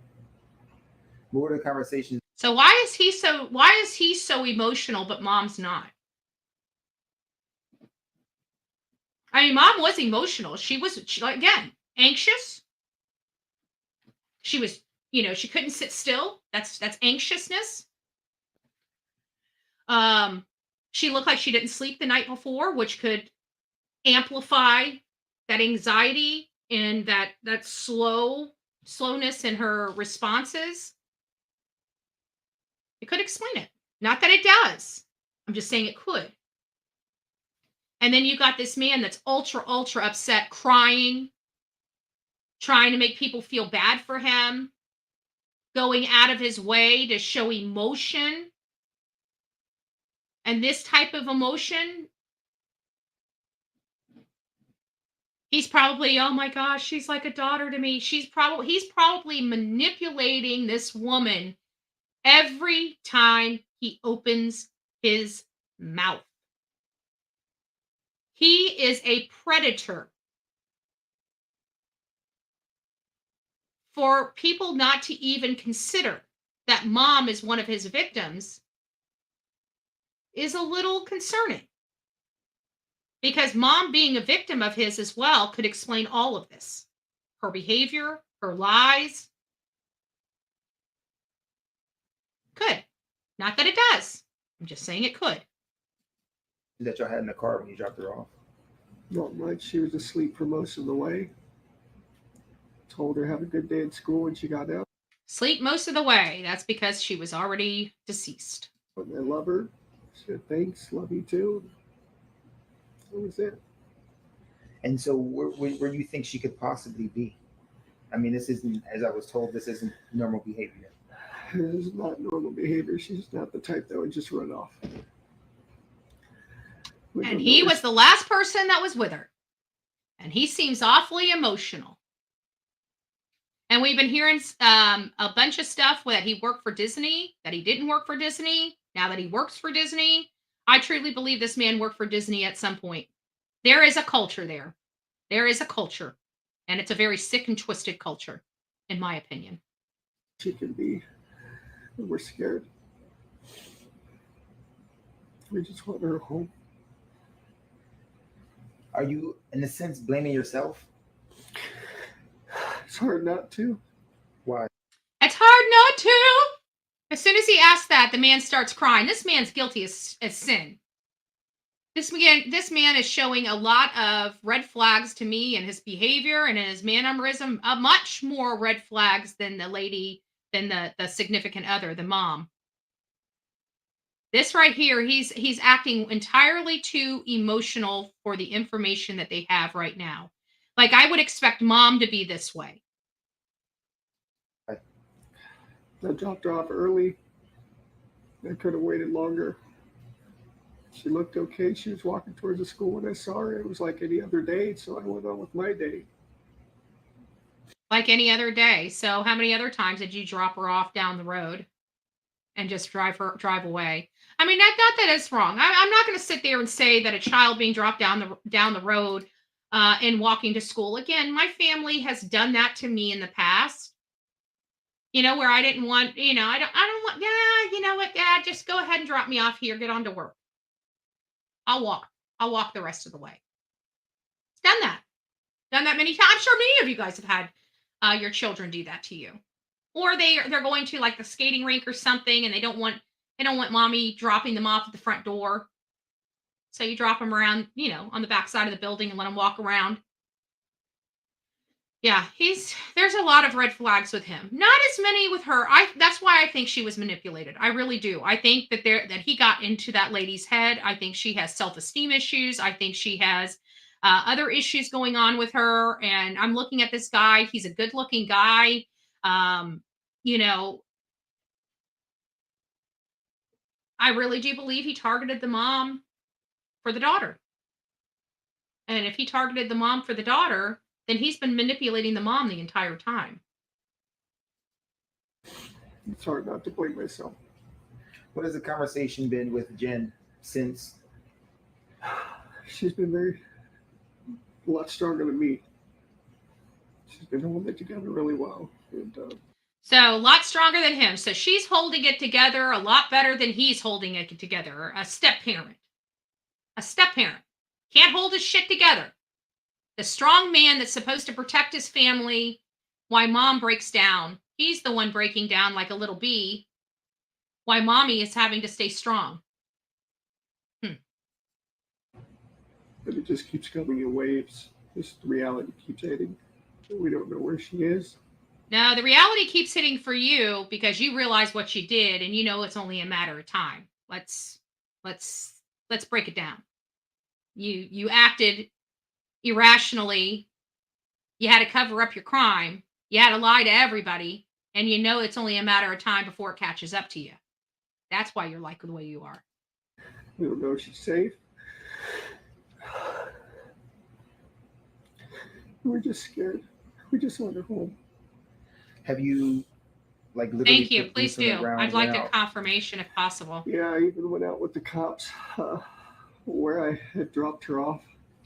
And I even went out to the cops where I dropped her off. When cops start taking you to locations to point out stuff, you're already behind the 8 ball. You're just too stupid to realize it. Cops don't typically take you out to the crime of the scene unless they want to review your body language and how you're reacting when you go out there. We looked all up and down the road, all along communities, and there was nothing helpful. None of the cameras were pointing the street. Nothing, which in 2024 was surprising. Oh, really? Yeah, so you didn't scope the area out first? Or you just didn't care because you really weren't there? Interesting. The church across the street had some cameras, and they mentioned seeing her waiting around in the parking lot for a while before moving on. He emphasized her. They mentioned seeing her. And that was it. But it was grainy. It was grainy footage and not much else. Does it seem like she walked west, east? They said in the direction of the school. I'm not sure what that is. What was the? So it could have been a very different girl. We don't know. Even in the grainy video, could they tell whether she was wearing the outfit that they described her wearing that morning? And I don't believe mom was awake when she left. I think that was the problem as well. I don't think mom was awake or anything when she left. And I don't know. Language, not language verbally, language, body language. When you dropped her off, did she seem happy? Was she like, I'm going to meet my friends? Happy. She had a happy weekend. She just turned 13. She had her 13th birthday party. She was happy that we were all together here, and she was just very happy. She was a happy kid. She's very sweet. She's a very sweet girl. She's very Freaking twisted. It's a lot of joy to us, and we just not knowing. Oh, but you know, don't you? He couldn't keep eye contact with not a damn person this entire interview. So the unknown is killing you. Yeah, it's like our whole world is upside down. See, he only looks up for a second and moves his eyes. He cannot look somebody in his eyes. He feels like if somebody looks in his eyes deep enough, they'll see the truth. Not feeling her presence here is. Sorry. This is a man that knows what he did. It's hard. He's crying for himself. I know you're fine. You didn't need to apologize. Much more upset than the mom. Much more upset than the mom. Mom is concerned, lack of sleep. Boyfriend has a sobbing baby. What do you want our viewers to know when they see this? She's a sweetheart. She's a very sweet, kind girl. That you took off this planet. Just please be nice to her. Bring her. Please be nice to her. What the fuck? Mm-hmm. Oh, come on now. That ain't even bullshit. That's horse shit. Well, if you find her, tell her that we love her. Wherever she is, I hope she's okay. I hope she's okay. Yeah. Okay. Okay. All right, Cupcake. All right, Cupcake. Let's keep moving. I'm done with him. Again, just to let you know, behavior panel right here, 12:30 today. You're going to want to be there for that. According to records just obtained by Wesh 2, the prime suspect in Madeline Soto's case sexually abused her for almost 2 years. Michelle Imparato joins us. I'm sorry. That's the problem I have right there. I don't believe the mom knew that this was going on. I really don't. I don't know what he said to her and I'm talking about Madeleine, to help keep her mouth shut. I don't know what he said to her. And even if she did say she doesn't like him or went up to her mom to try to talk to her about it, she wouldn't have used that he's essaying her. Yeah, I know. We're going to all have different opinions. And that's okay. That's okay. Yeah, a mom knows. I think she was in denial. I really do. I'm looking at this lady. I just don't believe she's that nefarious. What you guys are trying to convince me is that this mom knew and allowed this stuff to happen. That's what everybody's trying to convince the people here on YouTube. And I understand that you guys do believe. I don't believe that. I wholeheartedly do not believe that this woman allowed her daughter to be abused in that home every single day or however often it happened. I don't believe that. For us to believe that, we'd have to believe that the mom is culpable, that she helped. I don't believe that. I believe this family was victimized by this man. I believe he was a predator that targeted this woman to get to that daughter.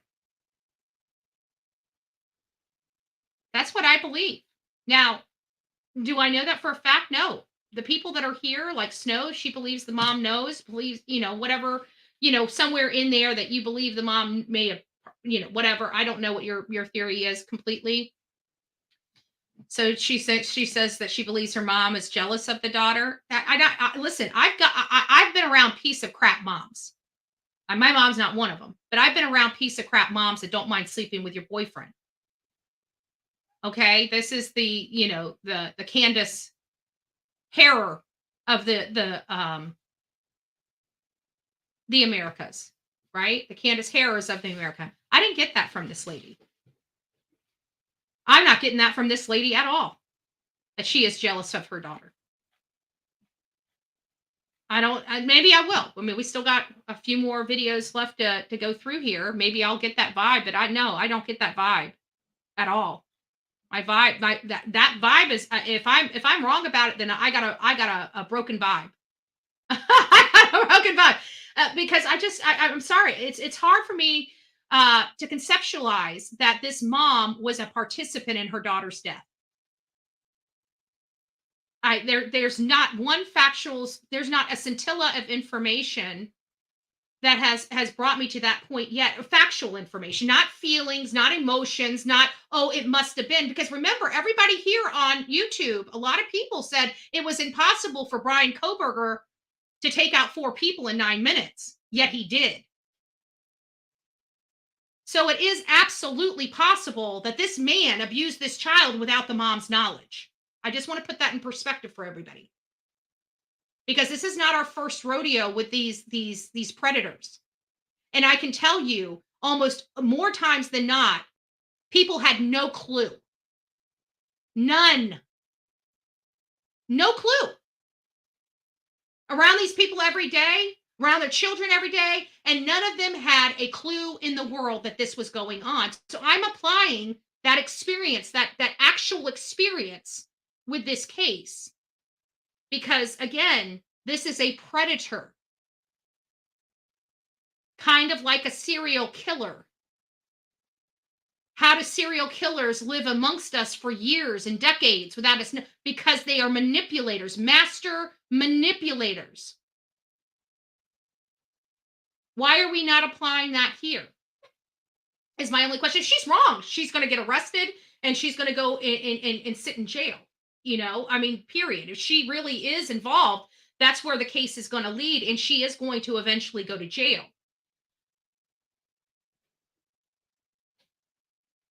But again, it has to be more than we feel she may have known something. Right now, everybody's telling me they feel, they think, but nobody's providing me any scintilla of evidence to support those feelings. So I just, it's not to criticize anybody. I just want to make sure that we're all stepping back because we can all feel a certain way, but just because we feel it doesn't mean it's true. We need to have information that supports that theory before we start clubbing a woman over her head that just lost her daughter, in my opinion. Just, different ways of viewing things. Not that anybody's right or wrong. We're all going to have our opinions about this.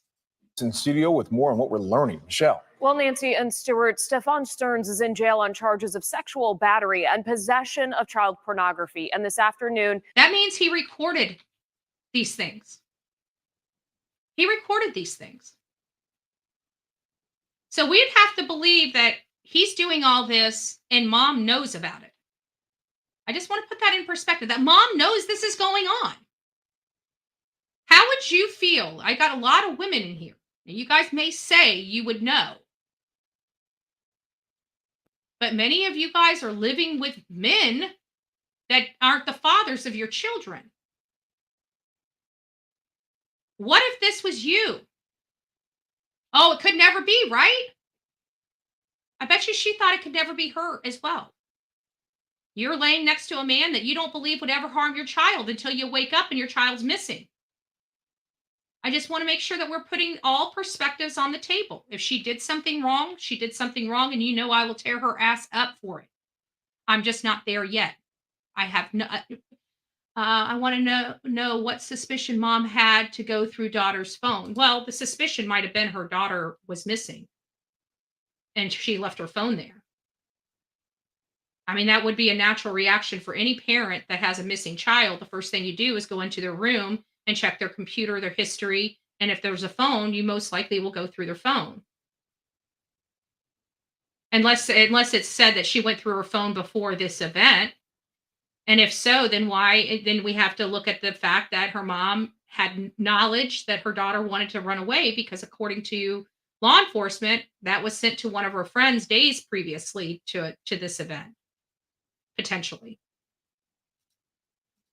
We obtained one of his search warrants, and according to the document, Stearns spoke with investigators after Soto was reported missing last week. He told investigators he was fine with them looking through his phone as part of the investigation, but told them he had accidentally performed a factory reset on it just the day she Even that with Honey Dip. But what if you woke up tomorrow and you're in this lady's shoes?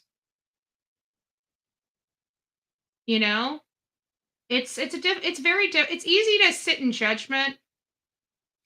But, and if I was out there and I had my boots on the ground and I found that, hey, from what I hear, because when we get on the boots on the ground, people, we talk to a lot of people. We get, we keep a lot of people off the record. The people that are willing to go on the record, we put them on the record. And in a case like this, I don't know. It's hard for me to believe that this mother has no history of being a horrible mom. None. And she's going to allow this to happen to her daughter. Like, I have to put my mom in this category. I have to put a lot of my beautiful mods and our coffee club family in this position. And I have to try to look at you guys and say that you guys would be willing to do this. And I can't. And that's the way it is with the mom. Like, usually if we have a bad mom, we have indicators. We have indicators that we have a bad mom. There's no indicators here. Like, I'm looking at the whole, not just this one small little aspect of their life. I'm looking at all of their life. I'm looking at before this event. I'm looking at after this event. I'm looking at all of these things. And usually in cases like this, we have a clear spiraling effect. We have clear indicators that help us along the way, especially if mom's a bad mom. We've got none of these indicators here. So I'm supposed to ignore that and just, go straight to mom did it. Mom knows. But I can't. We have to look at the whole truth and nothing but the truth, all of the facts, not just this one small area. And her mom, for me, seems like she was a pretty damn good mom. So I'm having to remove that knowledge to say, no, she's a piece of garbage mom that allowed her daughter to be abused. It's a big stretch for me. Because I know that the past, she was a good mom. You don't go from good mom. I mean, I'm trying to think of my mom. You don't go from being a great mom to saying, hey, here, use my daughter. I just don't see those things going on. And again, if her daughter did indicate that she did not like this guy, how was that explained to her? When kids are this young, they are very well manipulated. He would have had control of that child. You guys are removing that factor as well. The intimidation factor he had over her every single day living in that house with him. That in and of itself may have prevented her from telling her mother the truth. We have to put all the factors in place to get a good reality. A lot of people are picking and choosing what facts they're going to put in place, but we have to put them all in place. We have to put them all in place. Disappeared. Now, despite that, investigators say they were able to find pictures and videos showing he raped Madelaine repeatedly as far back as August of 2022 when she was 11, and that the abuse happened. 2022. Okay, it's 2024. So this woman has lived with this man, took care of this man, fed him, did family outings with this man, watched his behavior around his daughter every single day, and I just don't see where she would have had knowledge of this. Not to this extent. Maybe that he was rough with her. Maybe she didn't like him. Maybe it's because he's a disciplinary figure and that would have been what he would have been manipulating with her. Oh, she's just mad at me because I punished her earlier. She's just saying that because she's mad at me. He was constantly, and again, you've got to put the fact of lack of self-esteem in there with the mom not wanting to believe this, not wanting to lose her good-looking man. All these things have to come into play. You've got to understand the psyche. Happened in the house where he, Soto, and her mother lived. They already had evidence that he had abused her after she turned 12. Soto was 13 years old when she was reported missing on February 26th. Soto's mother told investigators that Stearns, who is her boyfriend, had dropped her off near Hunters Creek Middle School, but found out at dismissal that Soto had never made it. So I think, again, I'm not willing to beat up mom just yet. I'm just not going to do it here on this channel just yet. You guys can do it in the chat. You guys are more than welcome to conversate in the chat about your feelings and, keep it respectful. Don't be a Richard. Same rules apply. And I'm not going to take your feelings away from you or how you feel. I just am analyzing this a lot different and looking at a lot of different factors in this case than maybe other people might be applying. And unfortunately, do I believe mom lied? I do. There's no ifs, ands, or buts about it. I believe mom was deceptive at first. And I think she realized something major was going on. And I think she was very ultra honest with law enforcement. And that actually may be the reason why law enforcement is not arresting her, because they realized she was also manipulated. A law enforcement is not going to arrest or re-victimize a victim. Okay. Even if they committed a low-level crime, or maybe something like her misleading law enforcement at the beginning because she truly did not think her boyfriend could have done this. She thought her daughter ran away and didn't want them focusing on him. She may have said that directly just like that to law enforcement. But I don't see them, if she really had no culpability in the disappearance of her daughter, none, I don't ever see law enforcement ever arresting her. Okay? Even if she did mislead them at the beginning. I just don't see it. Because to be honest with you, they're going to look at it like I'm looking at it. She's already lost too much. She doesn't need to be in jail as well. I think that would be a miscarriage of justice. This woman lost her daughter. And I truly believe she loved her daughter. And truly believe she did not want anything to happen to her daughter. I think she was absolutely 100% in denial. I think she may have had, and I think I'm not going to dismiss my moms in here. Moms know. But what do moms know? Moms know something isn't right. Right? That's what they know. They don't have a crystal ball and know specifically what's wrong, but they know something isn't, something's different, right? Something's different in the household. And that very well may be the reason why they were split up at the time, right? Because something was different in the household. Mom was getting those weird vibes. Mom knew something was off. Mom was ready to move this guy on. But she was doing it amicably. Yeah, child endangerment. But child endangerment has to have an intent.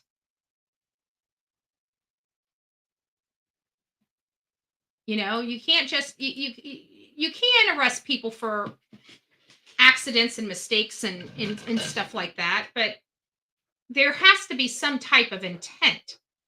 Like you can't, think about it like this. If every parent, if you left your child in the care of somebody, okay, you thought this person was good, you did your due diligence. In this case, this was a significant other that had been in the family for more than a year.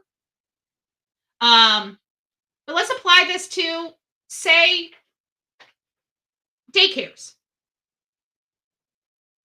Right? Let's apply this to, say, daycares. Something is not, something is off, but you don't know. She could have sold her daughter pics, dark web. Yes, she could have. She absolutely could have. But there's usually some type of behavior that supports that. Anybody could sell their children, right? You could be on the web. If you're on the web and show a picture of your child people could equate that to you trying to sell your child. It's absurd. I know. I'm just putting this into perspective. So you've been a good mom. You've got no history, no drug history, no. I mean, most of these people that are selling their children, they have a substance abuse problem they're trying to support. There's history there. There's stuff like we're now saying, oh, because she's missing, oh, now mom's selling her. Like there's got to be something there besides a feeling. We have to have something to support that theory. This is you see what I'm not trying to pick on you or anything, a waitress. I'm really not. But I'm just saying that we can't just make those assessments and assertions without a scintilla of information to support it. It's unfair. It's unfair to this mom. It's absolutely unfair. Just unfair. Right? Could she? Yeah, of course she could. But usually there is a history. A clear history. And nothing can be done this day and age, especially like that, without using the use of online services.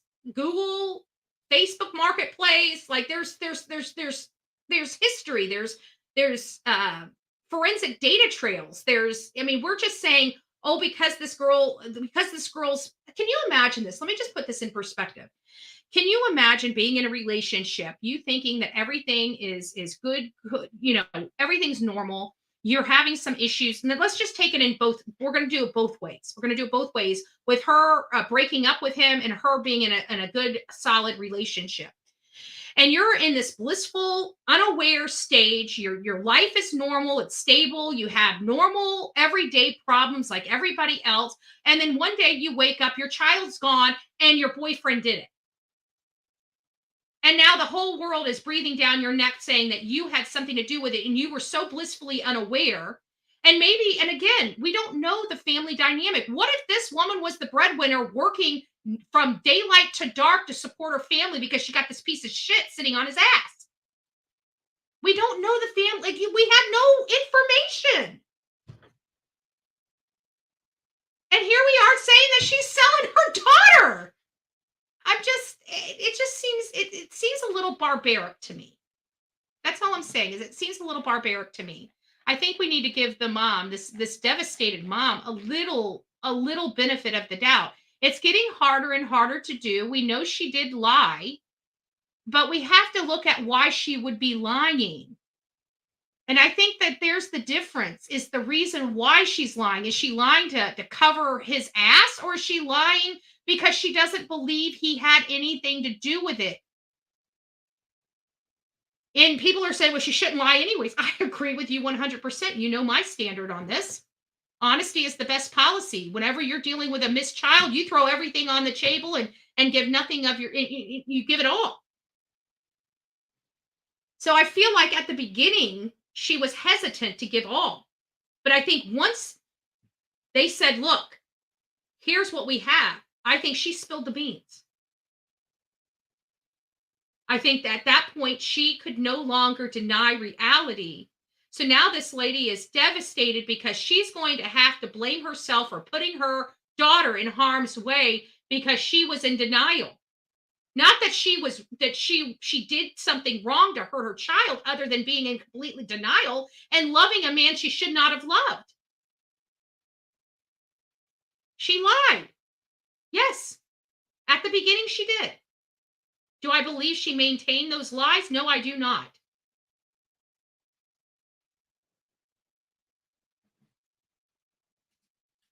Year-old Madeline Soto. Why prosecutors are now calling for an investigation into this local sheriff, and how the story Madeline's mother provided law enforcement. That right there is everything that I am trying to express to you right there. This woman is in so much denial about this man. She is consoling him. This is why I say that she has self-esteem issues and why she's all about her man.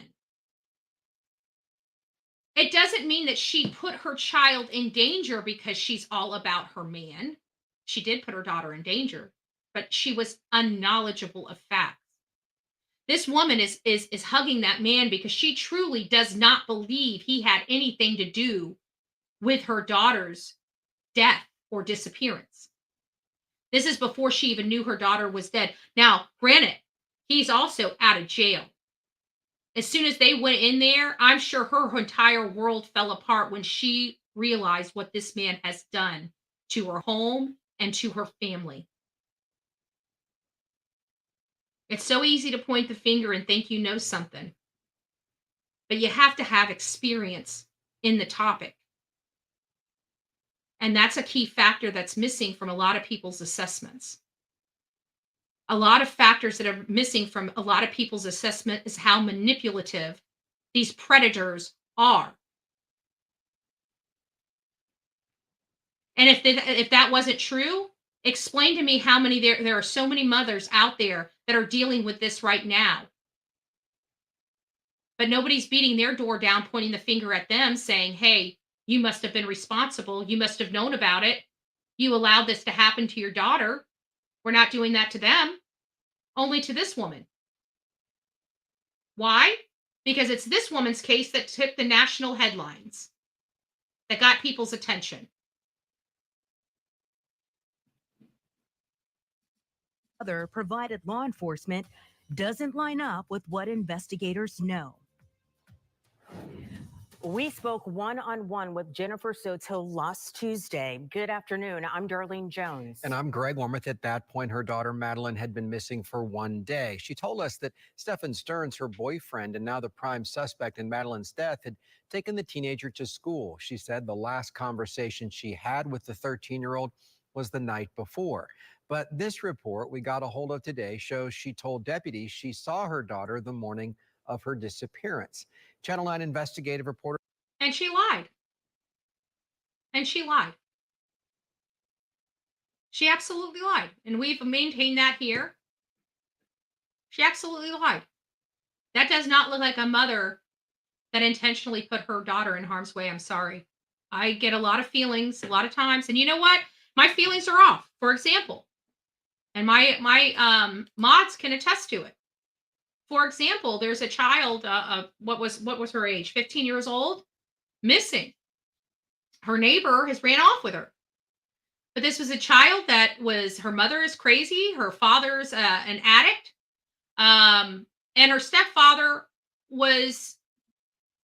didn't go to that extent or anything like that, but was starting to like smack her on her butt, grab her at her thighs, and stuff like that. And the first thing I said was, because the guy that ran off with her, in all fairness, I was getting gaydar feelings of. And I'm just like, is it possible that this guy was just helping her? It didn't sound like she had a very good home environment. And so that was my initial thoughts. And then one of my mods said, well, he does have tendencies of looking at other girls. And then it's like, okay, well, shit, maybe there is that. So don't think just because I'm saying it, I'm sitting on my channel saying that this is the way I feel, that this is factual. This is not. Again, this is the way I'm feeling. This is the way I'm analyzing the case, which I'm one individual, one unique individual, and each one of you guys are each individual, unique individuals yourself. So I'm not going to say process this case the way I process this case. But I just am having a hard time with this. I'm having a hard time with this. I'm having a hard time knowing everything I know about these predators, believing that the mom, this great mom, put her daughter in harm's way. Again, a mom that has no drug problems, no alcohol problems, no abuse problems. And all of a sudden she turns herself into a monster? I mean, that's what the world is wanting me to say, that this woman's a monster without a scintilla of information. Yet we know how manipulative these types of predators are, and we're not including that into our calculation. Not one scintilla of that's being included in our calculation when assessing this mother. None of it. Okay. Well, I'm putting it in my assessment. I'll put it like that. You guys don't have to do yours, but I'm adding this equation into my assessment. Shannon Butler has been digging into the details of this case. She joins us live in studio. And thank you, Shannon, a waitress, for allowing me to use. I wasn't trying to call you out, and I hope I didn't hurt your feelings in any way. I was just using your comment as an example. So just to let you know. So thank you for being patient and participating. Greg, no one has been charged in Madeline Soto's death, but we do know investigators are looking into. And just, I don't know who Stinky N is, but when you're dealing with the people in the chat, please refrain from using calm down. Calm down, in my opinion, is just a way to trigger somebody. I think people use that in an effort to trigger somebody. So when I see that in my chat, I feel like you're intentionally trying to trigger somebody. So I don't like that. If you could refrain from that, that'd be great. I don't know. I don't very rarely read the chat, only when I'm having conversations. So I've been just paying attention to some of the commentary in the chat, and I saw that. So just for everybody here, again, Stinky, not to use you as a pun, but I'm going to have to use your comment as a pun just a little bit. So I'd appreciate everybody refraining from that if possible. Thanks. Who knew what and when, and some of that means looking at those initial interviews of the couple and the ones later on. Sources tell me the statements about the timeline are not consistent. Jennifer Soto told us last week that the last conversation she had with her daughter was about her 13th birthday party the night before Maddie disappeared.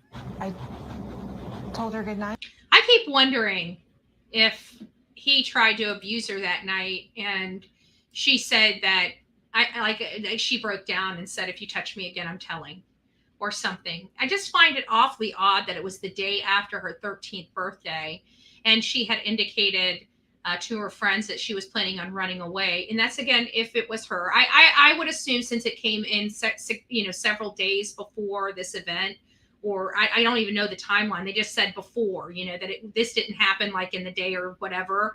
But it seemed like it happened prior to even her birthday, where she said that she's about to turn 13. And when she turns 13, she's going to live in the woods. Did he know about that? Obviously she was starting to, we have to put ourselves in Madeleine's position as well.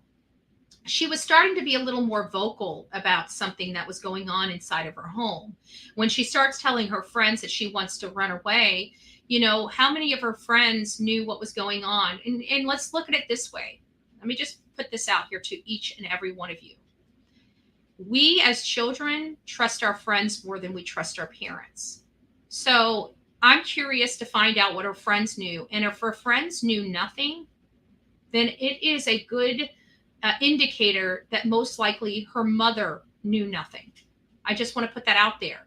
Now, if she told her friends or tried to approach her teachers, which we've heard some potential rumors that was possible, if that does pan out to be true, this will, give more of weight in the fact that mom may have had more information. But again, we're lacking a lot of information to point the finger at this lady and say, oh, she knew and she had something to do with it. What if she didn't? And we got the whole world beating up a victim, victimizing a victim? I'm not willing to go there yet. You better bring me some evidence before I'm taking this mama on. No, Stinky, we can't. Because I've already seen some of your stuff in the chat. I'm letting you roll. You haven't gotten blocked yet, but you're like 2 seconds away from saying something that's going to piss me off to get blocked. So no, we can't be friends. And yeah, that was it. But according to documents, Sunday night was not the last time Soto saw Maddie. New documents show that Maddie's mom told deputies on February 26th that she saw her daughter getting dressed for school at 8 o'clock that morning, and that her boyfriend then took the teen to school. But since that initial report was taken, we learned from the... there's something here. Like, I have a feeling like mom was asleep.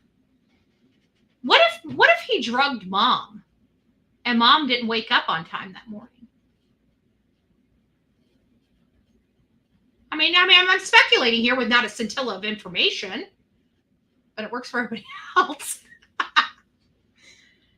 It does work for everybody else. They can just say whatever without having, but what if? Because to me, it sounds like mom wasn't awake. For whatever reason, it just seems like mom wasn't awake and was just saying, whatever her boyfriend told her to say. You know, she got up, she got dressed. How does she even know what her daughter was wearing that day? I don't think she saw her daughter that morning. I really don't. I'm interested to find out the truth. But I do believe her mom lied at the beginning. I'm never going to get off that. I do believe, but the difference is between me is the reason why she was lying.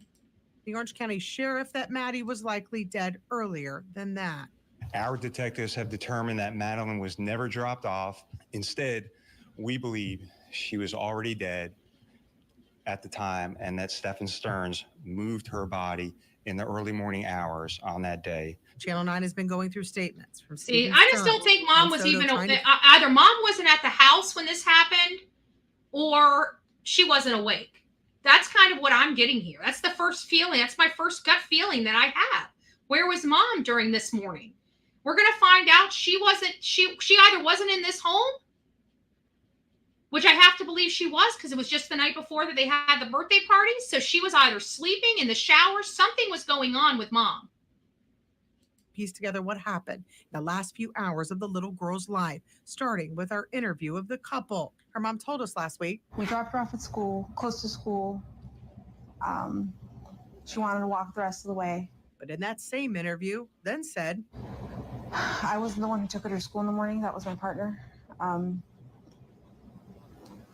yeah. Detectives believe Matt. So I don't think she was intentionally being deceptive to thwart the case. Because if she really was being intentionally deceptive, she thought this man did it. She would have said she took her to school. You know, she would have said something totally different. She wouldn't have said, you know, if she truly believed this man was going, she would have taken the focus slap off of him. She didn't, in my opinion. In my opinion. Maddie was likely dead early Monday morning because the video timeline shows Maddie's belongings being dumped in a dumpster at 7:35 by Stearns. 7:35 by Stearns.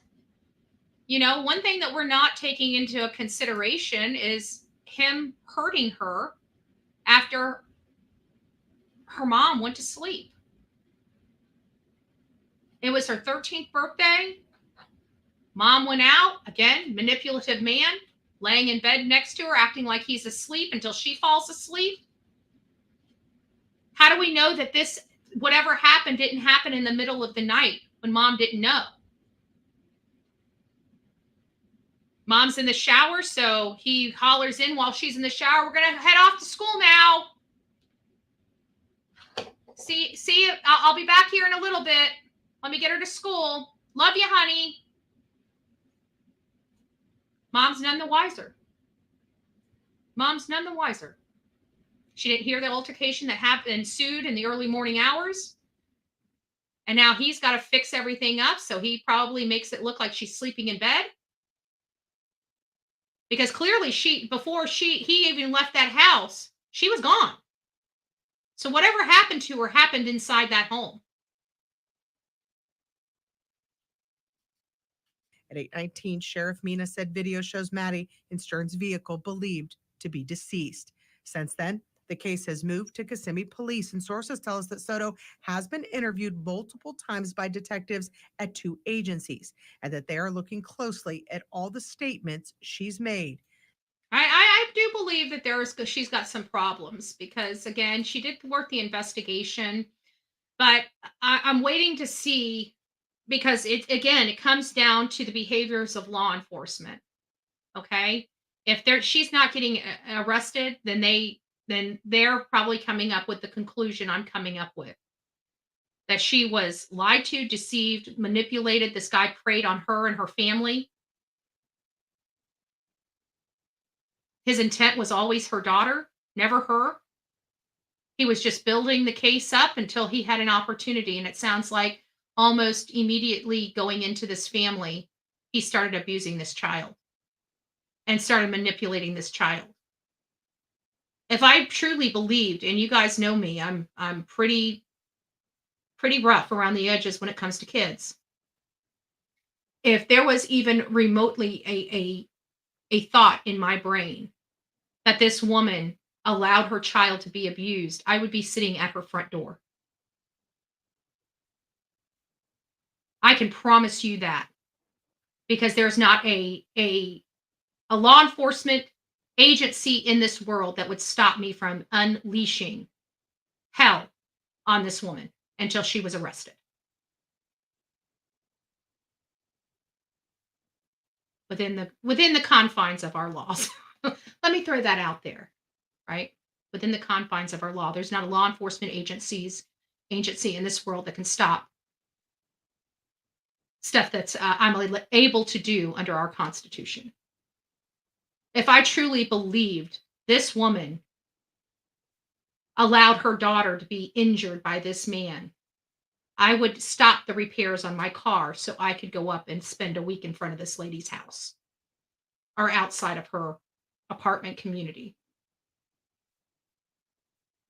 I promise you that. There's a reason why I'm coming to bat for this lady. Am I on the right side of this or the wrong side of this? I don't know.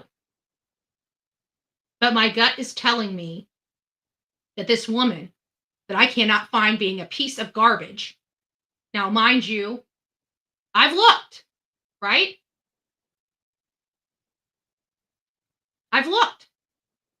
If there was one red flag in this lady's background, one stinking red flag. Now, you're asking me, do I believe she had uneasy feelings? I do. Do I believe she was in denial about some of the uneasy feelings that she had? I do. Do I believe she lied to law enforcement to protect her significant other? I do. However, I believe she did those actions because she is also a victim of this man. I believe that she did not believe this man could harm her child. I don't believe she intentionally put her child in harm's way. A lot of people can be duped. When it comes to matters of the hearts, we have a way of looking, and not that it's right or wrong, we all have done it. It's just not come to the level where it's involving our children. It might be an affair, right? It might be an affair that this person had. That we feel uneasy. We feel like something happened, but they convince us so well that nothing happened that we just go back to life. But it doesn't mean that we didn't have the feeling that they were stepping out on us or they had another side piece. I have to put that into perspective like that because some people don't understand the manipulation aspect of this, the mind effing aspect of these types of predators. And I want to remind everybody, there is a mental issue that comes on with these types of predators.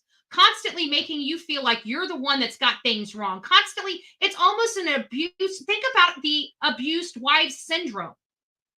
It's almost like that without the physical abuse. It's all mental. It's all mind effing. And I think if we apply that factor, I think it will make us a little, just back off of her just a little bit. I want to know whether this woman put her daughter in harm's way or not. But right now, there's nothing here that's supporting that. Just our feelings. Yeah, a Stockholm's type syndrome. But officially, Kissimmee police won't comment. So this initial report also shows that Stearns told investigators that after Maddie got out of his car, she stopped to look in that book bag before he drove away, that same book bag. Convincing language. That's what that is called. It's called convincing language. It's to elevate your, like the whole thing with Dawn Wells and the whole piece of candy. She likes peppermint. We gave her peppermint. That is convincing language. That's what makes me feel like their statement about Summer Wells was so deceptive because of that peppermint comment, just like this one. It comes with she stopped to look in her backpack to look for her earbuds. Well, how would you know that if she was walking down the road? You wouldn't know she was looking for her earbuds. You only knew she was looking in her backpack. So again, convincing language. Was found actually in the dumpster. after her death, he then said he went home for about an hour after going to the vape store and running errands. He was home that day until 2:30. Detectives say a tip showed him changing a flat tire not far from where the little girl's body was found that afternoon.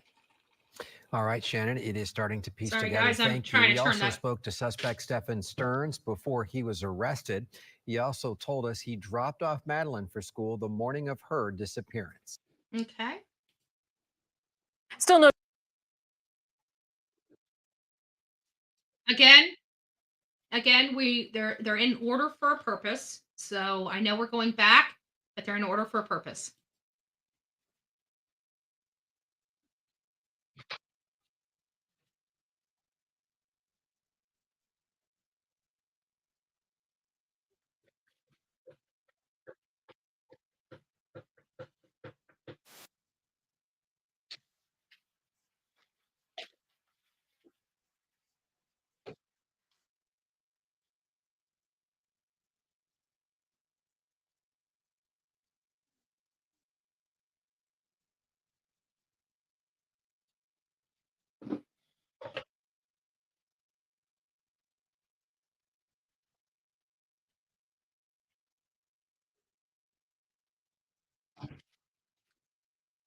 We have no. Okay, let me refresh this then. I think it's Still no charges have been Can you guys filed in the hear death that? of Madeline Soto as her mother's boyfriend, a prime suspect in the case, remains in jail on other. Okay, is Department that says their work continues. did that help? I don't. Okay, okay. So it must be I have to refresh those pages. Okay, so that's probably what the issue was before. I should have refreshed the YouTube page as opposed to my page. Okay, so that's the problem. Continues on this case, and that is the main focus right now. West 2's Haley Crumblehome spoke with a professor of forensic studies about what steps they're likely taking right now. Thank you, love Lakers. God bless you. Stephan Stearns is here in the Osceola County Jail on no bond for charges of possession of child sexual abuse material and sexual battery. The professor I spoke with said it's hard to give a timeline of when or if someone could be charged in connection with Madeleine's.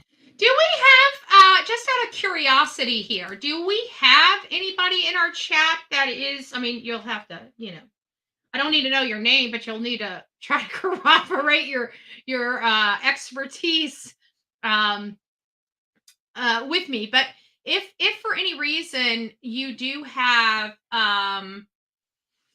like a clinical psychologist or psychiatry, something that has to do with the mental health, if you guys have any experience in that, or you hold a license of any type, or you went to schooling for it, if you could, I'm really interested in diving into this. I do have my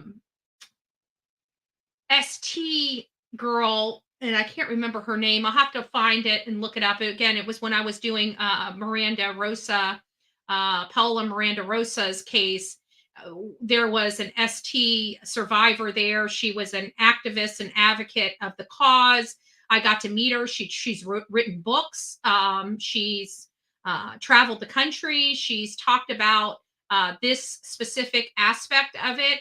And even though this is not an ST type of situation, it's an SA type of situation, I think some of those behaviors, especially related to the grooming aspect of these types of cases, is very important. I think we need to find out those types of things, because even if you have somebody move into a family and they're not STing and they're just SA, I still think that the behaviors to keep those people quiet are still the same. And so I'd like to see what we have, related to that, and what a professional would say. Maybe I'll start looking here and seeing it. But again, we're going to have this conversation from the behavior panel today at 12:30. So I want everybody to watch, and I'm curious as to what they say. I may have this case all wrong. I really do. I may have this case completely ass backwards. But we'll out. The truth is going to come out. The truth will come to light. I'm just not willing at this point to condemn a mother that has lost so much with the information and the facts that we have. Right now, we have no facts that this woman has done anything wrong. Anything. None. We have no facts whatsoever that this mom has done anything wrong except people's suspicion that it's possible. I'm not willing to take that suspicion and destroy this woman's life over it until I have a little more information. That's just my opinion. You guys do what you will. I know that people in my chat don't reach out to these people and don't, start sending. That's so I'm not really worried about that. We're really good here about keeping our opinions in the chat, and that's what the chat's for. Don't hold back if you have an opinion, whether people agree with it or not, throw it in the chat and discuss it. The only chat rule is we in cases like this, we know people get heated, so we do take that into consideration. We don't just block everybody just because they get a little pop. I'm a pop mouth. That means when something pops in my brain, it pops out my mouth. So we do have those situations. But for the most part, understand that we do not have enough facts in here. There's no point in arguing with one another. We're all just having a conversation and getting new perspectives and new ideals in related to how to decipher this case and the lack of information. So we just want to make sure that everybody, that's what the chat's for. It's my opinion. If you're a family member and you're dealing with this, you're already emotionally charged, stay off social media and don't look and review the comments. They could be very hurtful and hurt family members' feelings that are dealing with this. Stay off the social media. Allow a friend or somebody that you have selected to monitor, information in these things so your feelings aren't additionally hurt. But we do talk about these things. We do talk about mom, being responsible and mom not being responsible. There's a lot of blame to go around. I know it looks like a healthy portion of my chat believes mom had something to do with it. I'm just me as a creator and somebody that investigates these cases on a journalistic aspect. I just haven't seen anything that's going to make me say mom is responsible or mom knew. There's nothing here that indicates that yet. And and again, she's lost her daughter. I'm going to have that evidence before I sit there and wield my platform in her direction. Death. Your Honor, at this time, I am going to waive Mr. Stern's appearance. An attorney for Stephan Stearns waived his first appearance on the sexual battery and possession of child sexual abuse material charges over the weekend. He's been named a prime suspect in the case of his girlfriend's daughter, Madeline Soto, but there's really no timeline on if or when he could be charged for it. You really have to give the investigators time to put the pieces of this puzzle together. Dr. David Thomas is a professor of forensic studies and served as a police officer for decades. At one point, he was the dean of the CSI Academy of Florida. He says Stearns' arrest on other charges gives investigators some time to focus on the investigation into Madeleine's death. Now you guys understand why I talk about low-hanging fruit. Not that what he's being charged with is low-hanging fruit, but this is exactly why I like law enforcement arresting these animals on things that are unrelated to the crime that they're investigating, because they put the person behind bars while they take their time to investigate. And what does this do when they do that? When they deploy that strategy, it keeps them from being able to tamper with evidence. It keeps them from being able to obstruct justice. It keeps them from being able to tamper or intimidate witnesses. It does a whole host of things that gets them off the streets behind bars where they cannot hurt, harm, or interfere with the investigation. And that's why you always tell, when I see law enforcement allowing these people to stand out of jail when they have a reason to lock them up, and they, like even Leilani, double probation, could not pass a urinalysis. She deserved to be in jail while they were investigating and digging through a landfill. They should not have had to find Quentin Simon's lifeless crumbs in that landfill in order to put her behind bars. She was on double probation and could not pass a piss test. She should have been in jail without bond. She shouldn't have been able to sit there and talk to anybody. She shouldn't have been able to be around other children. She should have been in jail where she belonged while they were doing this investigation. And people want to know why I went off on, and I took their politicians as well as their chief of police on when I was down there, is because of that very thing.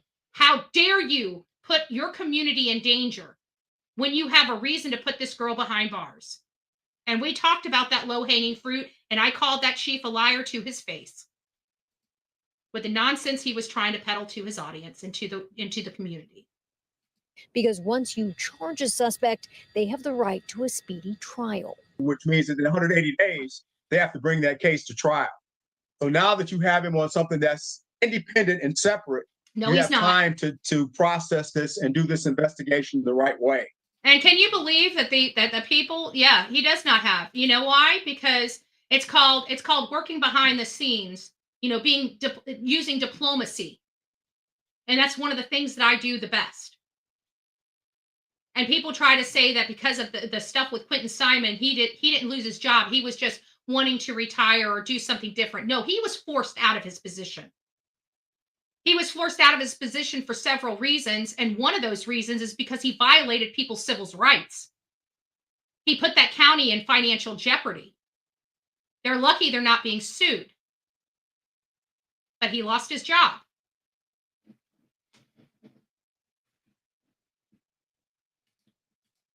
And there's no rush because there's no bond. He says there are key pieces of evidence they'll be taking a look at. Number one thing they will probably... And let me just put it this way. He's stepping down. Let me put it that way. I mean, he is the chief of police. He didn't get thrown under the bus. But he is stepping down. He did step down. I don't know if he's still on the chief site. I know that after his term, he was required to move on. For his DNA. And collecting video evidence is crucial. There's Ring doorbell cameras. There's cameras on just about every house. There's too many factors to come up with a timeline for potential further charges. For example, if evidence points to another person of interest. And what can really change the course of an investigation if a suspect talks or if they don't. If he doesn't talk, he doesn't give a confession, and that means they're literally they're starting from square one and putting those pieces of the puzzle together. And like I said, it may take time. And I will tell you, from everything that we've learned about Stephan, is he has maintained his rights to keep his mouth shut. And from my understanding, he has been keeping his mouth shut. So why am I saying it like that? That means he's not cooperating. So they are going to have to build this case from the ground up because he has denied, he has lied, he has manipulated. And again, I personally, I know there's a lot of people in my chat that don't agree with my heart bleeds for this mother because I truly believe she was duped and she lost her child. I can't even imagine what kind of agony this woman is going through right now. Because I just keep thinking, you know, for myself, if I was so blissfully unaware while this was going on under my nose, how much of a failure I would, like, how much blame she's taking on herself. And then the whole world's breathing down our neck saying, but you should have known! You should have known! Shame on you! You're a murderer! You know? Hey, could you do me a favor and shut up? Just saying. Just saying. I think we need more information about the mom. I really do. I've got almost 850 people in my chats right now. I think that this woman deserves the benefit of the doubt. She lost her daughter. We know how manipulative these types of predators are. And we cannot excuse that. We cannot apply different standards on different cases just because of how we feel. We have to apply the same standard on every case across the board. And this is being applied, the same standard is being applied here. And I cannot bridge her being a piece of shit mom. I just can't. I can't bridge it. If somebody can, please, by all means, I'm open. I'm open. Like, my car's going in the shop tomorrow. If you got some evidence showing me that this mom knew that this was going on and put her daughter in danger, please give it to me before my car goes in the shop. Because tomorrow morning, we will be in Orlando, or Kissimmee, rather. We will be in Kissimmee right now. We will take a road trip. If somebody can give me a scintilla of information, factual information that this mother knew, didn't believe her daughter, and allowed her and subjected her daughter to more abuse. If somebody can give me that information right here, right now, my email is bullhornbetty@gmail.com. We will get in the car right now. I will pick up my stuff right now, and we will take a road trip to Orlando.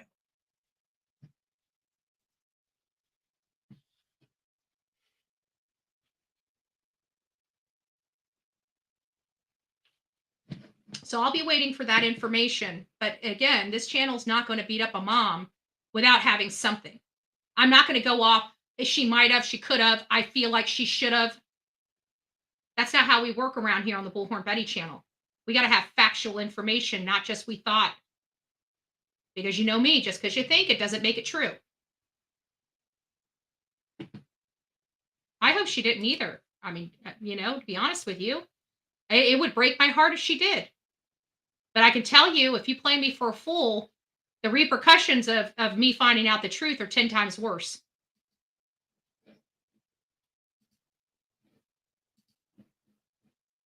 Starts now with breaking news. We start with that breaking news here on the News Edge at 6. We've just been told by multiple sources that a body has been found in the woods near St. Cloud, but we have not received confirmation if it is the body of 13-year-old Maddie Soto.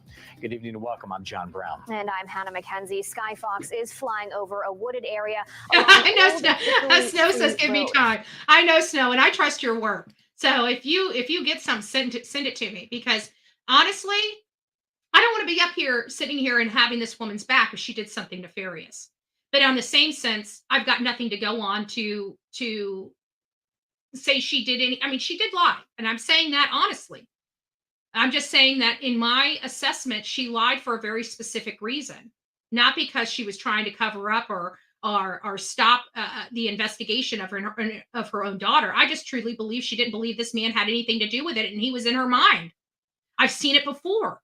Is the problem. If I had, you know what, this is the way it would be. If I hadn't had this experience before in another case, or actually it was more than one case. If this experience wasn't had, I wouldn't be thinking of it, and I'd be on the same line as everybody else. She had to have known. But the problem is I do have the experience where a mom truly had no clue for 5 years. Not a scintilla, no clue, had no knowledge. The person injuring her child, the child was so, I don't know what the man told that child. That child didn't tell a soul until the child told a soul. This was one that a child did not lose their life, did not get abducted, did not disappear. It was just the reality of the situation. And not only that, we have a lot of survivors coming out and explaining their stories and how they themselves kept this from everybody because they were scared to tell. So if we have even survivors talking about how they told nobody, why would we be applying a different standard in this case? Like, we have to have some type of corroboration that she told her mother or somebody else. And right now we have none of that. We don't even know if her friends know. And again, friends would be the first to know at her age group. Not her mom, her friends. Sources say the body was found in a remote area near there. Now, we have live team coverage tonight, and we begin with Fox 35's Manny Martinez in the Alert Center. Manny, But what were you using? I guess that, oh, sorry, hold on. Let me go up here. So, but what were you using to say, I seen the jealousy? What jealousy? Because I've reviewed her stuff. I mean, where are you guys seeing this jealousy? Is that a perspective? Is that what you perceived happened? Because opinions are just that. We all theorize and speculate differently because we're all our own unique individuals, and our brains think, our brains function the same, but think differently. We have a right brain and a left brain, and some people are more right brain thinkers and some people are more left brain thinkers. And so left brain thinkers, from my understanding, are a lot more creative. Not that you guys are creating stuff, but just you got to understand how the brain works and functions. And we're all unique, so we're processing this individually. And I just want to make sure, Duchess, if it's something that you saw, what was it that made you? Because I always believe that first gut instinct is usually spot on. I think when we get that first gut instinct, we always try to tell ourselves something different and get off of it. Not of her. I've seen people like that mother who wants daughter aged. Oh, okay. Yeah. But again, there was in my opinion, and I've had those experiences as well, Duchess, but in my opinion, the mom has had some behavioral mental health issues, substance abuse, alcoholism.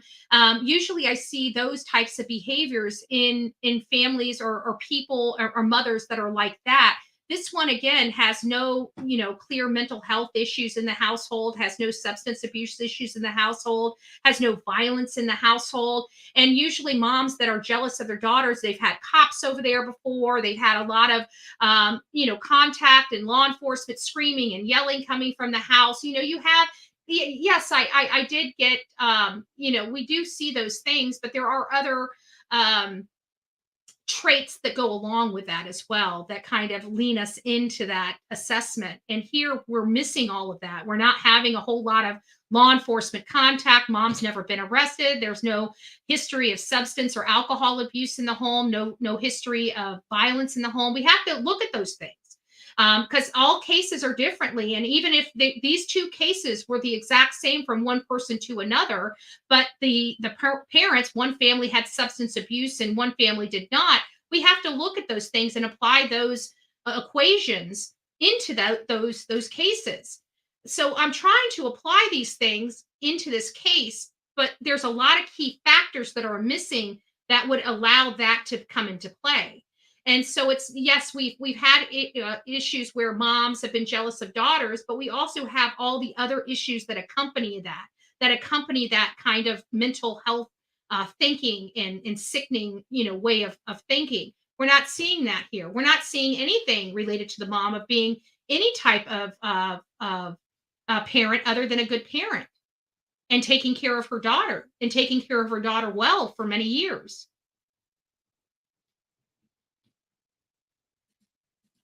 What are we hearing? Hannah, John, this information coming in just within the past couple of minutes, we have confirmed again, and multiple sources telling Fox 35 that at this point a body has been found that off of Old Hickory Tree Road. That is a different area from this video that you're looking at now. This is from a previous search area. A body has been found again, but we have no identification yet, no confirmation yet if that is the body of 13-year-old Madelaine Soto.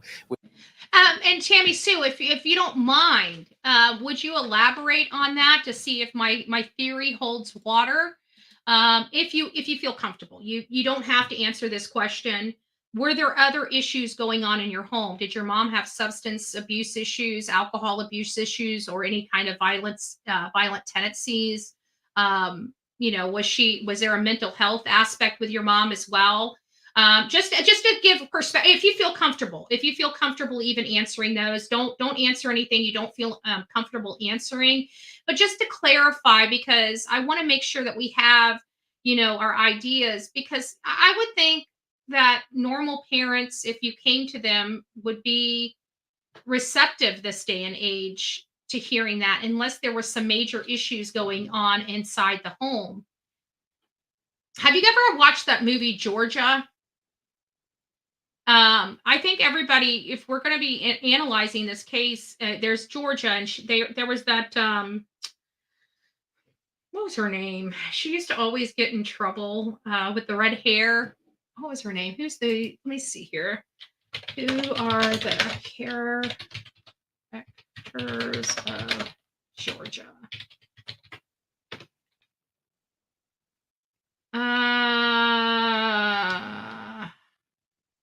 Thought the name was Georgia. They got Grinny in Georgia. Maybe it's not. I'm pretty sure it's just Georgia. Let me just put those in parentheses. Maybe it's something else. Let me see what my audience says. What is her name? No, it's something Georgia. Maybe it's something Georgia. Maybe it's not just called Georgia. You guys know what I'm talking about? It's with Lindsay Lohan. Thank you. Yes. Lindsay Lohan. That's it. If you guys haven't watched that movie, watch it. I mean, granted, it's a fictional depiction. Then this is from a wealthy family. This is a child that was acting out. Under her to her grandmother's house, which the mom and the grandma had some, stuff. Mom used to have alcohol problems, a desperate lady. And she found this guy that has a lot of money, and, and the story goes from there. If you guys haven't watched that, Georgia rules. Thank you. Thank you, Teresa. Thank you. Thank you.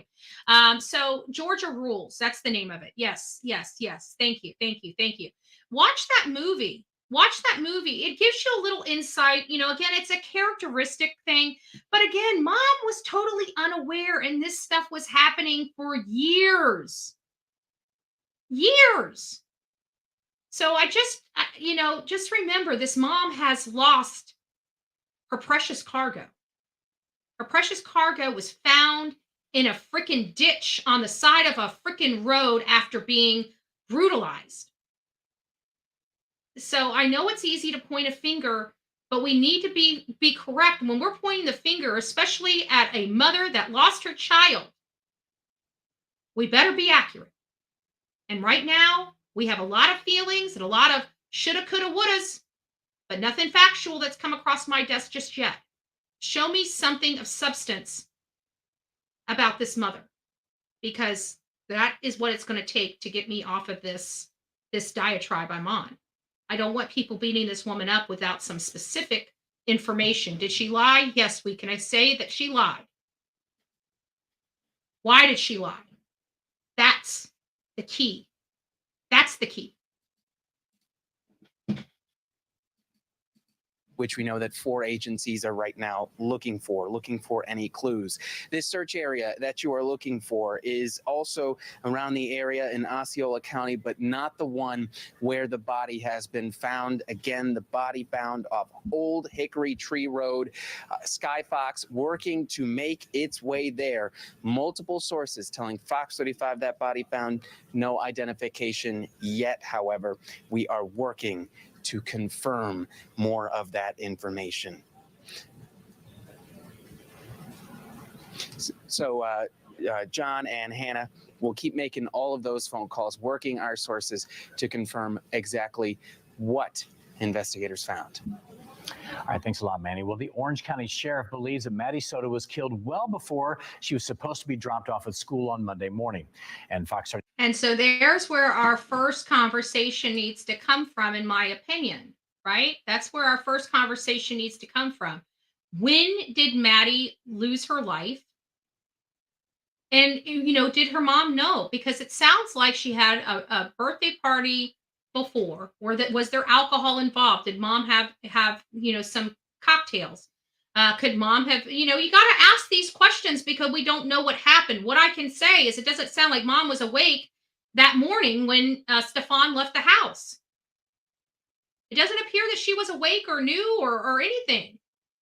And she may have been starting her day, and he may have, as soon as she got up, she's like, oh yeah, Maddie's already in the shower. You see what I'm saying? Like, he could have, this is how manipulative this man is. When mom got up and was coming, he could have had the shower going and the door shut in the bathroom, implying that Maddie's in the shower getting ready to go to school. And mom goes into her room and starts getting ready herself. Next thing you know, he's out, we'll see you later. We're leaving now. While your mom's in the shower and can't pop her head out to see her daughter.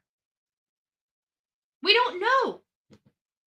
We don't know how strategic and manipulative this man was, but I have to believe with his kind of makeup, the man she thought she loved was not the man. He was the wolf in sheep clothing.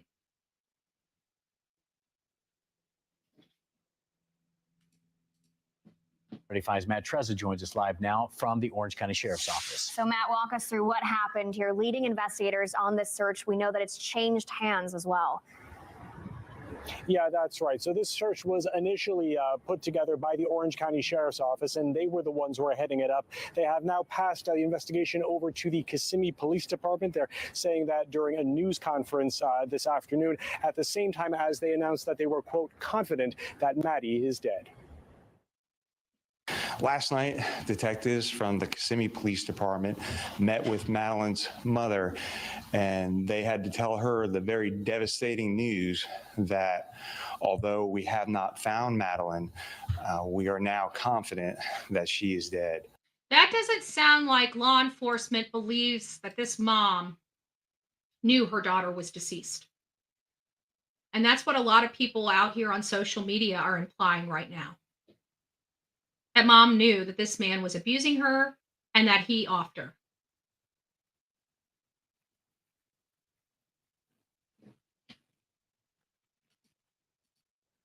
Sheriff John Mina described the grisly timeline as best he could, saying deputies have proof of suspect Stephan Stearns trying to cover his tracks.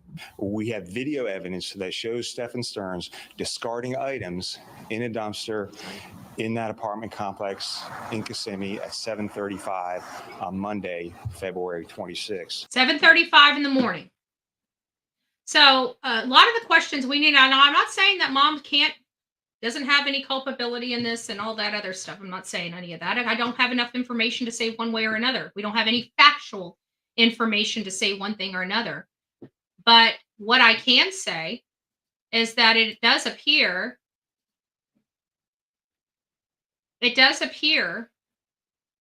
that he was acting alone. He got up early, started discarding some of her stuff. Sounds like he left and came back to the home, implying that he was making the appearance to look like he was dropping her off at school. So you're asking me, did mom why would he go through all of these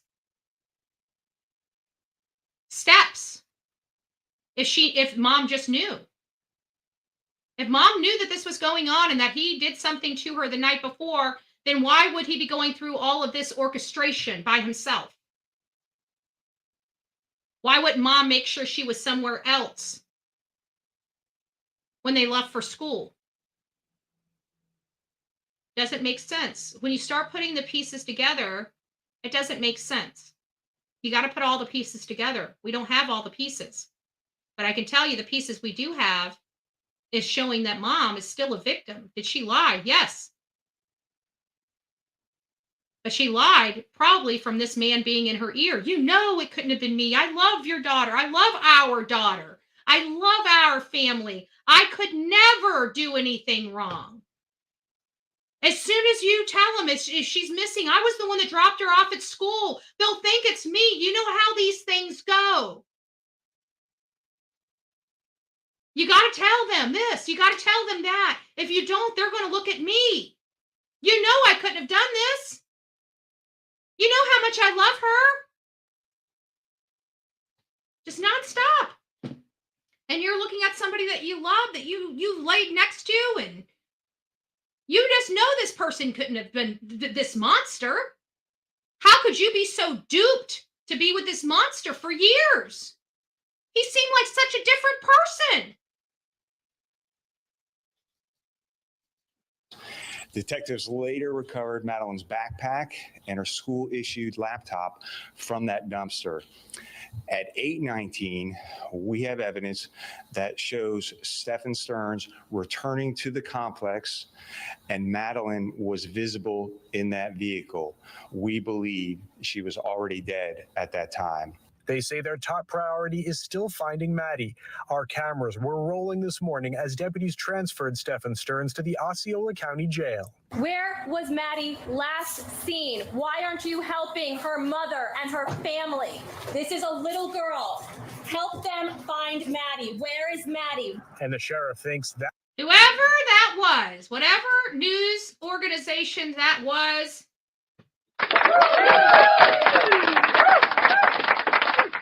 I don't know who you are, but God bless you for bringing news back to news, because that's the way it used to be. People hooting and hollering and asking questions, the tough questions, making the tough statements. Not this,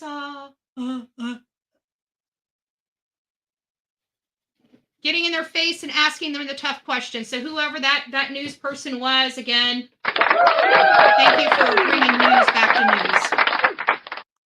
Right now on Fox 35 News at 5. We are now confident that she is dead. The search for 13-year-old Maddie Soto takes a devastating turn as the prime suspect sits behind bars. Stephan, where's Maddie?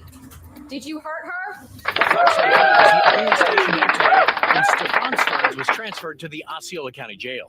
Where was Maddie last seen? Why aren't you helping her mother and her family? The sheriff now believes Maddie was never dropped off at school on Monday. We believe she was already dead at that time. And then I think there's one other one. Is there one other one? Yeah, that we already went over that one. So we're good there. Hey, everybody. Dr. G here. I'm a licensed clinical. Okay. So here we go. Okay. Now this is the preemptive before the the behavior panel. Okay. So let's see what the analysis of this guy's assessment of her interview is. I know that you guys are eager to find out. So here's one potential perspective. And body language of Jennifer Soto.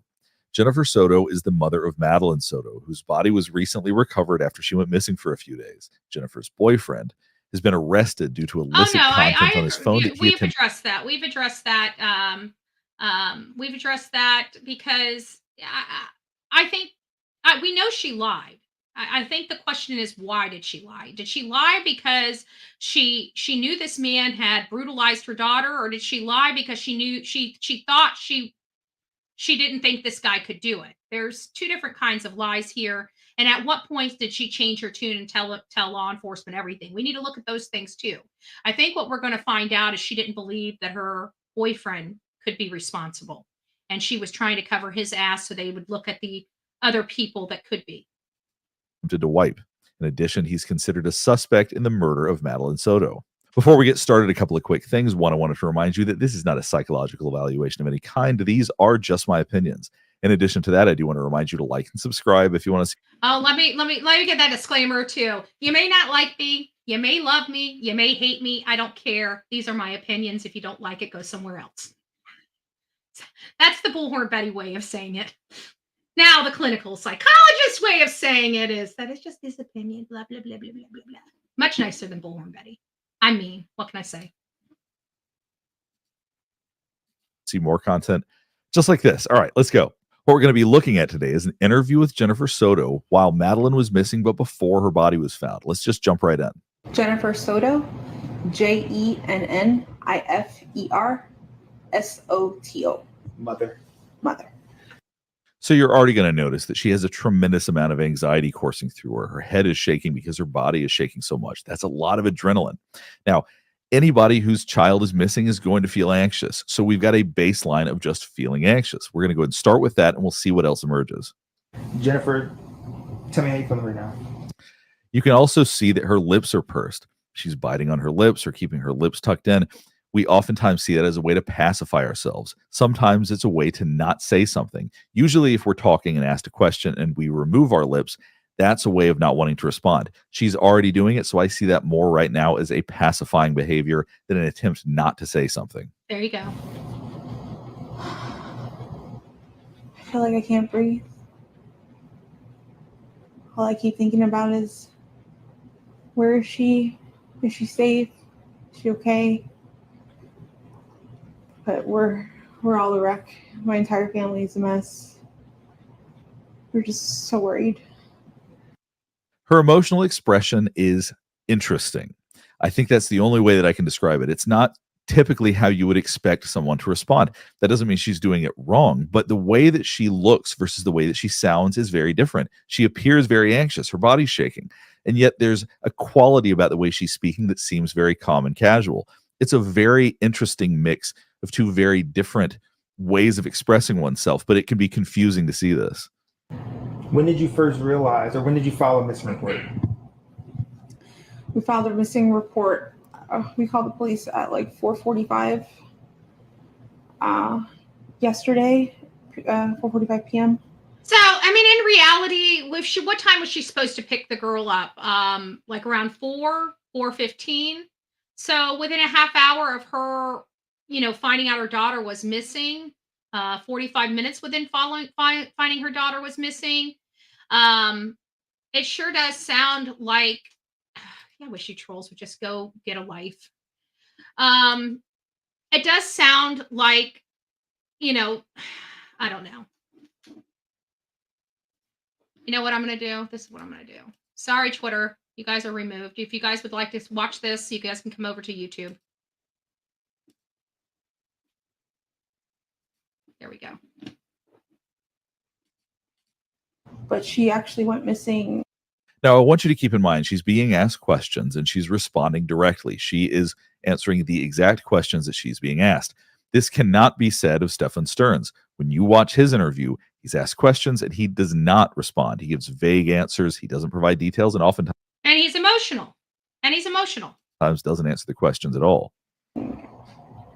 Early that morning, around between 8:45 and 9 o'clock in the morning, she went missing. We had dropped her off close to the school. She said we had dropped her off. Now, these we statements seem to be getting her into trouble because apparently it was Stephan Stevens who was the one who drove her to school. Apparently she was not part of it. So as she's saying we, it's making it sound inconsistent. She wanted to walk the rest of the way. This look right here has been a concern for a lot of people. How could she smile and act a little bit silly while her daughter is missing when something so grave and so serious is going on? And what's possible is she may have a very unusual way of expressing her emotions. One thing that we have not seen yet, and we don't see throughout this, is her faking emotions. Stephan Stearns very clearly was faking emotions. He was wiping his eyes without tears. You are not seeing any attempt to fake anything here. And that's one thing that's really important to understand, is that just because somebody presents strangely, she doesn't seem to be trying to fake emotion. And that's a very essential part of understanding what you should pay attention to and what doesn't matter as much. All right, so that is the crux of this. I want you guys to go see this as we are going into the behavior panel, which is going to be going on in about 2 hours. For those that would like to watch that, I just dropped the link to this interview. I want you guys to go watch this interview and in conjunction with the behavior panel. Because again, these were some of the things that I was feeling as I was watching this. And I just want people to have a different perspective, because everybody is jumping on this woman's back when this woman may not have known. And it is my belief she did not know that this was going on under her nose. And meanwhile, we're all condemning this lady for something, one, she knew nothing about.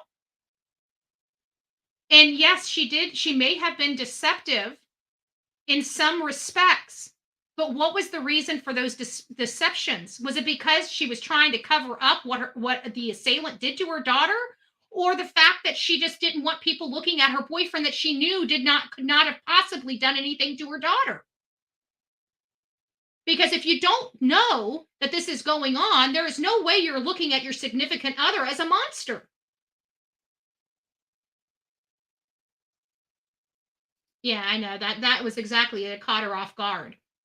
But I felt that she was being honest about certain things. Now, was she deceptive? Like the whole thing, she saw her child. Could that have been her brain just mushy?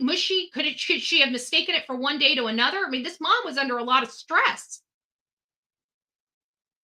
When she was talking about her daughter getting up and getting dressed that morning, could it have been the whole shower thing? Like I said, where she's getting up, the shower's running in the other bathroom, and her boyfriend saying, oh, she just got in the shower. Just go on ahead and take your shower. We'll be leaving here in a few minutes. How much went into this facade that her daughter was getting up and getting ready in the morning by the assailant, Stephan Stearns?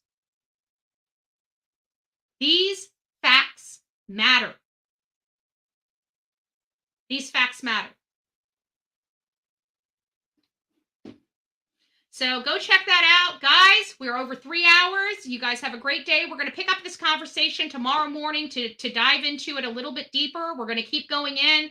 We're going to have the behavior panel's assessment, and we'll have a better understanding to discuss this. But I hope you watch those things, because again, there's nothing worse than losing your child and having the whole world breathing down your neck, accusing you of stuff you did not do. I went through 3 years of it. And this didn't have anything to do with the loss of a child. And I can tell you, it was pretty intense. This lady has lost her child. And everybody, because they think it has to be true. We need to get facts before we start pointing the finger at this woman. Why am I pointing the finger at Don Wells and Candace Bly? Why? Because we have facts. We have no facts.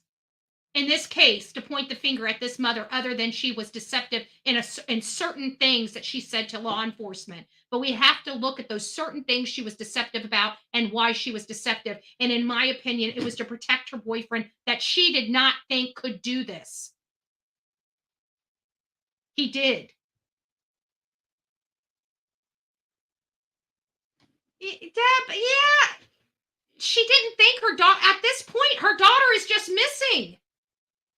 At this point, her daughter, she's nervous. She's anxious.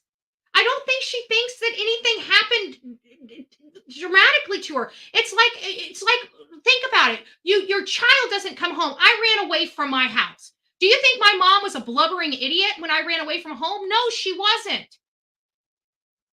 She picked up the phone, called 911, and reported me missing as a missing child. I was dealing with a lot of problems. I was running away from home. Facts do matter. They absolutely do. So why is she not crying and a blubbering idiot? Because this is the first interview. She's just found her phone and found out that her daughter wants to run away and live in the woods. Do you think this woman really believes her daughter is deceased? This woman is nervous. She's scared. But at this moment, she does not think her daughter is dead. She's concerned. She wants her daughter to come home. She's probably so concerned she can't even think to cry. Agree to disagree? Okay, fair enough. Fair enough. Fair enough.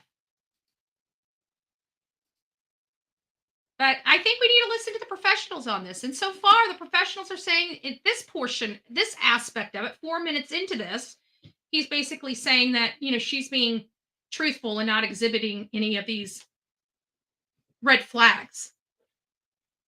And there are reasons that she could have said we, because her and her partner are one, So, all right, guys, take it easy. Don't forget to be fearless. If you see something, say something. An ounce of prevention is worth a pound of cure. And until next time, please be kind and safe to one another. And as always, it's easy to sit there and point the finger, but we need facts in a situation like this. And the facts are not supporting that this woman knew her daughter was being abused or had any hand or culpability in this. And even if she was in denial, again, that is an unintentional act. And again, she was most likely manipulated from the same man that was manipulating her daughter. So we have to use, we're all about mental health in this country, and nobody's giving this woman a benefit of the doubt of what she's been through under this man, and how many times she's been lied to, manipulated, and coerced by this man. We don't know these are important details we have to know in order to point a finger at a woman. And nobody can answer those for me, yet we're all pointing the finger at this woman. I just like some clarification on that. All right, guys, take it easy.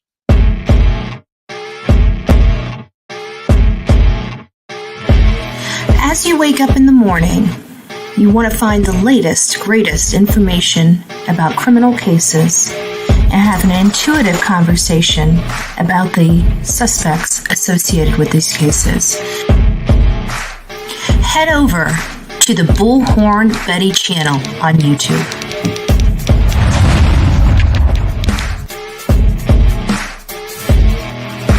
Get breaking news right here on the Bullhorn Betty channel.